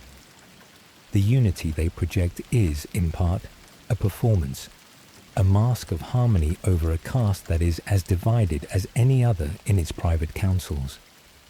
This matters because it shows the Ethereals managing the truth even about themselves. They keep their divisions hidden, present a false unanimity, control what the lower castes are allowed to see of their rulers. The same instinct that hid Anva's death behind a hologram runs through everything. The Ethereals decide what the Empire may know, curate the truth, present the version of themselves that best serves the greater good as they define it. The serenity, the unanimity, the perfect wisdom, all of it is, to some degree, managed, a constructed image maintained for the good of the unity they rule. And the Ethereals guard themselves with a fierce care that speaks to how much rests on them. The Tau do everything in their power to prevent any Ethereal from being slain or captured, for the loss of one is a catastrophe, and the capture of one a danger beyond measure. The few Ethereals the Imperium has taken have proven less than forthcoming under interrogation, giving nothing away, keeping their silence even in the hands of their enemies. The interview an Inquisitor conducted with a captured Ethereal is a study in this silence. Question after question met with refusal or quiet, the Ethereal yielding nothing of what it was, guarding the mystery even unto its own dissection. Whatever the Ethereals are, they know how to keep their secret, and they keep it from their enemies and their own people alike. Benevolence or tyranny. So we come to the question that the whole Tau story has been circling, and it does not have a clean answer. There is real evidence that the Ethereals are benevolent, that the greater good is genuine. Under their rule, the Tau have achieved a rapid technological advance, a high quality of life for their citizens, and a tolerance toward other species unmatched by any other major power in the galaxy. The greater good, whatever its shadows, has produced a civilization measurably less brutal than the Imperium, less destructive than the Orcs, less cruel than the Drukhari. The Ethereals ended the Mont'au, the age of self-destruction that would have destroyed the race, and gave the Ta'u unity, purpose, and a dream worth pursuing. By their fruits, the Ethereals look like wise and benevolent rulers, and the greater good like the one genuine hope in a galaxy of horror. But there is real evidence the other way. The biological dependency of the Ta'u on the Ethereals, the absolute obedience that would make a Ta'u kill himself on command, the suppression of dissent that treats Farsight's reasonable doubts as heresy, the deliberate mystery the Ethereals maintain about their own origins, the cover-up of Anva's death. These suggest a ruling caste whose power may rest on control rather than consent, whose greater good may be, beneath its beauty, a sophisticated tyranny, remarkably convenient for the caste that defines and enforces it. The Ethereals may be benevolent visionaries, or they may be the most successful tyrants in the galaxy, ruling so wholly that their subjects cannot even imagine questioning them. The law leaves this open, and the openness is the point. An Ethereal, interviewed by an Inquisitor, was asked whether the unity of the greater good was imposed on those who did not want it. The Ethereal answered with a toe saying, "Unity comes to all things in time." The Inquisitor pressed, whether they like it or not, and the Ethereal fell silent. That silence is the heart of the mystery. The greater good may be the galaxy's one true hope, the dream of unity in a galaxy of hatred. Or it may be unity imposed whether the United like it or not, a beautiful tyranny that has perfected the art of making its subjects love their chains. The Ta'u do not ask which, and perhaps, bound by whatever the Ethereals are, they cannot. Sleep well. Tomorrow, in the final part, we follow the Ta'u into the modern age, the opening of the galaxy, and the question of what the greater good will become, and we gather what this young race means in the darkness of the 41st millennium. We have followed the Ta'u from the plains of their birth world, through the terror of the Mont'au and the coming of the Ethereals, through the castes and the spheres and the first meeting with humanity, through Farsight's exile and Shadowsun's wars and the deep mystery of the Ethereals themselves. Now we come to the modern age, the darkest era the galaxy has known, and to the final question: what does this young race mean in the endless night of the 41st millennium? Is the greater good the one true hope of a dying galaxy, or its most sophisticated lie? Tonight we follow the Ta'u into the present and gather what their whole story tells us. Tonight, in this final part, we sit with the meaning of the Ta'u. The galaxy torn open. The modern age of the Ta'u begins with a catastrophe that nearly ended them, the tearing open of the galaxy itself. After the destruction of Mogulath Bay, the Ta'u faced a difficult situation. Their expansion through that world was blocked. Dead space lay to one side, where a tyrannid high fleet had consumed everything, and a Necron dynasty reigned on another border. And then the galaxy broke. The Great Rift, a vast tear in reality, opened across the whole galaxy, splitting it in two, unleashing storms of the warp that killed millions and cut worlds off from one another in a darkness deeper than any the galaxy had known. For the Imperium, the Great Rift was catastrophe. For the young, psychically blind Ta'u, who had no understanding of the warp and no defense against it, it was a horror beyond comprehension. The rational materialist race confronted with the eruption of the very thing their philosophy denied. The Ethereal Council, facing this crisis, decided to renew the expansion with a dangerous plan. The Earth caste had developed a new technology, studied from captured Imperial methods, a means of moving the fleet at incredible speed. A new sphere of expansion was declared, the Fourth Sphere, under the command of Commander Shadowsun, and the great fleet gathered to leap beyond the burning gulf. But the new drives were prototypes, tested only on single ships, and when the whole fleet ignited them at once, disaster struck. The drives tore a hole into the warp, and the entire Fourth Sphere fleet was swallowed by the tear, cast into the nightmare dimension the Mont'au had always denied.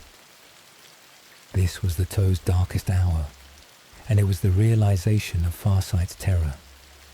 The race that did not believe in the warp, that the Ethereals had taught nothing of chaos, was plunged whole into the warp, the Fourth Sphere fleet lost in the demon-haunted dimension, preyed upon by horrors beyond their understanding. 3/4 of the fleet was destroyed, devoured by things the Mont'au had no words for. The young race met, in the worst possible way, the truth that Farsight had glimpsed on Arthur's Moloch, that the galaxy held horrors the greater good's rational philosophy could not explain, and that those horrors were real enough to swallow a fleet. The thing that saved them. What happened to the survivors of the Fourth Sphere is one of the strangest things in all of Mont'au lore, and it touches the deepest questions of the race. The remnant of the fleet, lost in the warp, was saved. Something reached out to them in the nightmare dimension, a many-armed entity, a powerful presence within the warp that pulled the survivors free and delivered them at last into real space, deep within the Imperium, in a region they would name the Nemya Atoll. The Mont'au had been saved from the warp by a being of the warp, rescued from the demons by something that dwelt among them, a presence that took the lost fleet in its many arms and carried it out of the dark. What was this entity? The lore offers a strange and haunting possibility. The Mont'au of the Fourth Sphere came to believe that the thing that saved them was formed from their own faith, an echo of the greater good given shape in the warp, a being created from the psychic perceptions of the auxiliaries' belief in the dream of unity. The race that had no gods, that the Ethereals had taught to believe in no higher power but the greater good itself, may have, in their moment of greatest need, given birth to a god, a presence in the warp shaped from their own devotion, the greater good made manifest as a thing that could reach into the nightmare and save them. The Mont'au call this entity, with a kind of awe, the goddess Tova, the greater good itself become a being. This is a profound and unsettling turn in the Mont'au story. The race that denied the warp was saved by the warp. The race that had no religion may have created a god from its own faith. The greater good, which the Ethereals taught as a philosophy of unity, may have become, in the psychic storm of the Great Rift, something more, a presence, a power, a being shaped from the belief of millions. Whether this is the birth of a true Mont'au god, or a demon wearing the mask of the greater good to deceive a desperate people, the lore leaves open, but the survivors believed, and their belief shaped what came next. The shadow in the survivors. The survivors of the Fourth Sphere came out of the warp changed, and the change shows the dark side of the greater good. The Fourth Sphere Mont'au had been through a horror beyond imagining, and they emerged embittered, traumatized, and filled with a fierce suspicion of all non-Mont'au. Their belief that their goddess had been formed from Mont'au faith led them to a terrible conclusion, that the entity could be threatened by the presence of aliens, that the auxiliaries among them were a danger to the very thing that had saved them. And so the Fourth Sphere turned on its own allies. Human prisoners were massacred. Auxiliaries, the alien allies who had marched under the greater good, were sacrificed in battle on purpose, expelled, executed. Episodes the lore names with grim titles: The Massacre of the Dullen Lakes, The 8 Days of Infamy, mark the Fourth Sphere's descent into a brutal xenophobia. The greater good's dream of unity curdled into the slaughter of the very allies it had promised to embrace. This is the dark mirror of everything the Toe are supposed to be. The greater good offered the galaxy a union of many races, an alternative to the Imperium's extermination, and the Fourth Sphere, traumatized and twisted, became the very thing the Toe claimed not to be: xenophobic, brutal, slaughtering aliens for the purity of their own kind. Commander Shadowsun, who led them, was left embittered and suspicious of all non-Toe species. The very embodiment of the greater good turned against its own promise. The dream of unity had produced in its broken survivors a cruelty to match the Imperium's own. And there was an earlier mark on Shadowsun, one that ties back to the cost we followed in the last part. When the survivors of Mont'au Bay, the world the Imperium had destroyed, tried to flee to the Farsight enclaves for refuge, it was Shadowsun who was sent to stop them.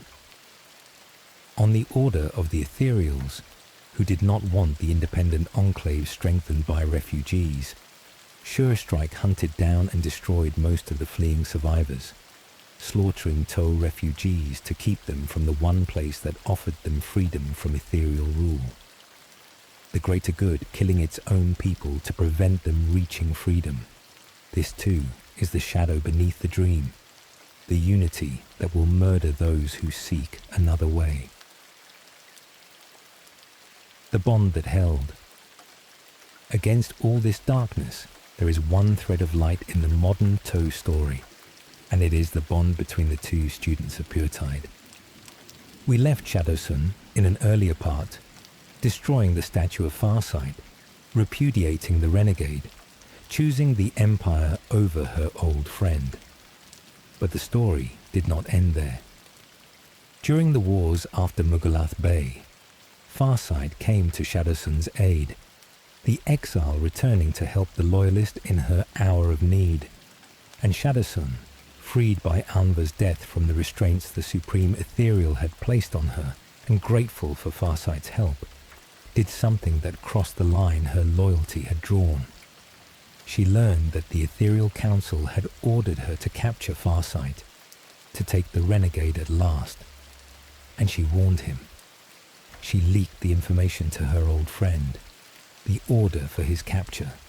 Choosing the bond between them over the command of the Ethereals she had served all her life. This is a small thing against the scale of the Toe story, but it shines. The Loyalist and the Renegade, divided by the deepest question their race could face. The Loyalist who had destroyed the Renegade's statue and sworn to spread the greater good against him, in the end chose their old friendship over the Empire's command. Shadowsun, the most loyal of all the Toe, disobeyed the Ethereals to protect Farsight. The bond between the two students, forged in their youth under Puretide, proved in the end stronger than the question that had divided them, stronger than the Ethereals' command, stronger than the enmity their choices had built. In a race bound by absolute obedience, Shadowsun's quiet act of disobedience for the sake of an old friend is a flicker of something free, and it raises a question the lore leaves hanging.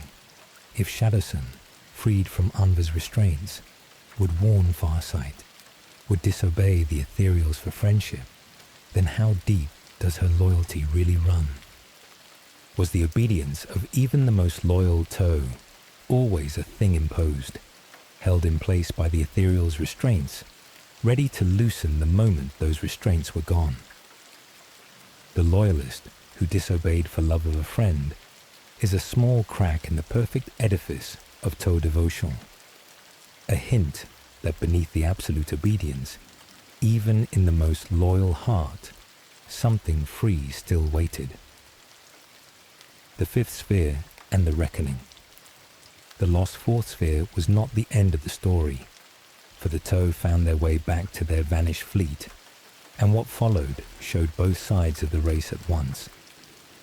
10 years after the fourth sphere vanished, a communications drone sent through the rift was found by the Empire, and the lost fleet was discovered alive in the Mont'au atoll, far across the galaxy within the Imperium. The tear the disaster had opened, now named the Startide Nexus, was revealed to be a stable passage, a wormhole linking the heartlands of the Empire to the distant survivors. The Ethereal Council launched a new expansion, the Fifth Sphere, through the Nexus, and placed it under the command of the Empire's greatest living hero, Commander Shadowsun, brought once more out of stasis to lead her race. When she emerged from the Startide Nexus, the survivors of the Fourth Sphere were there to greet her, and she took them into her command. And here, Shadowsun confronted the darkness the Fourth Sphere had become. She found the survivors brutal, xenophobic, twisted by their ordeal in the warp, slaughtering auxiliaries and massacring prisoners in ways that betrayed everything the greater good was supposed to mean. The patient hunter, the most disciplined of the Mont'au, would not accept it. With the cooperation of the Ethereal Council, Shadowsun disciplined the Fourth Sphere commanders, subjecting them to a ritual punishment before they were returned to the ranks or sent back to the Empire for re-assimilation.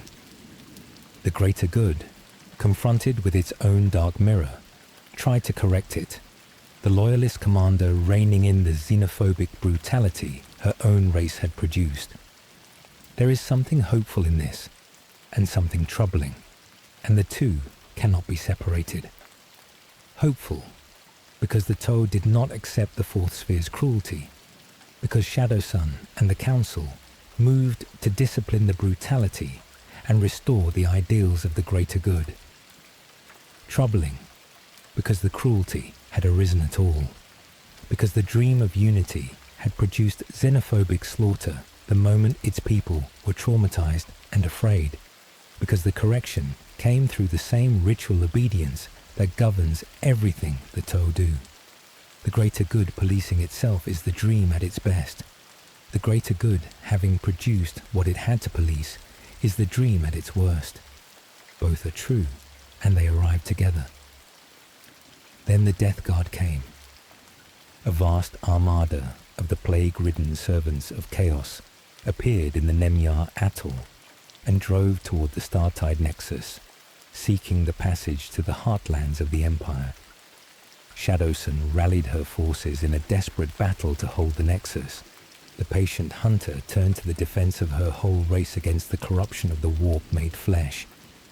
The young, faithless, materialist Mont'au, who had been swallowed by the warp and saved by a thing that dwelt within it, now fought the demonic legions of chaos for the survival of the greater good. The race that denied the powers of the warp had become, in the modern age, a people fighting those powers for their very existence. The dream of unity defended against the oldest darkness in the galaxy. What the Mont'au are. So we come to the end, and to the question the whole story has asked. What does the greater good mean in the darkness of the galaxy? The case for the Mont'au as the galaxy's hope is real.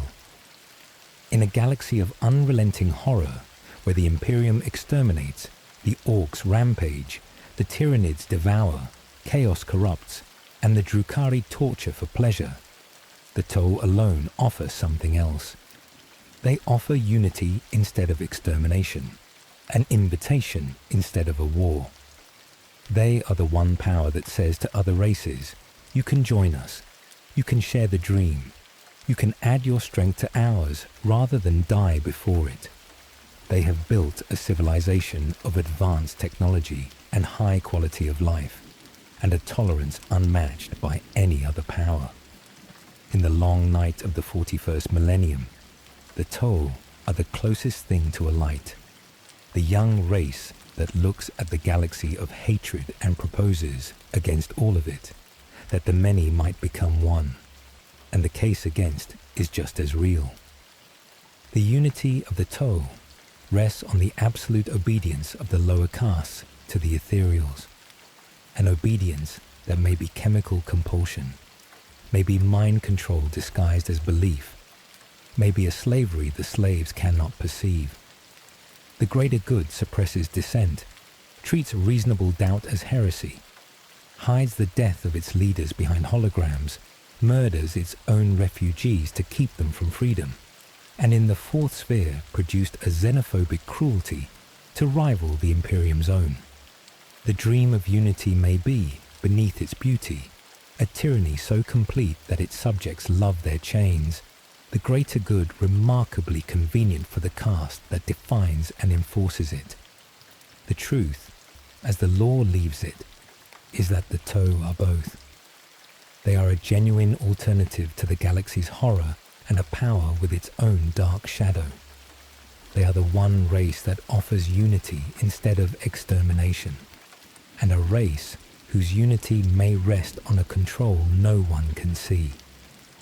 The greater good is the closest thing the galaxy has to hope, and it may be the galaxy's most sophisticated lie, and it may be both at once, hope and lie inseparable. A dream of unity that is also a cage. The young race that rose from the plains, that the Ethereals lifted from the Mont'au, that reached for the stars and met the galaxy's cruelty and held to its dream through every horror, remains, at the end, a question the galaxy cannot answer. Whether the greater good is the light at the end of the long night, or the most beautiful darkness of all. That is the story of the Mont'au Empire, the youngest power in a dying galaxy. A race that saved itself from self-destruction, or was saved and shaped by hands it cannot see. A dream of unity in a galaxy of hatred, and a shadow beneath the dream. The one voice that says, in all the darkness, come and join us, and the question, never answered, of whether to join is to be free or to be bound.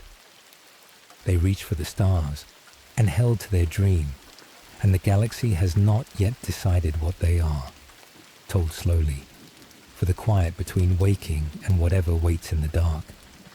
Good night, my friend.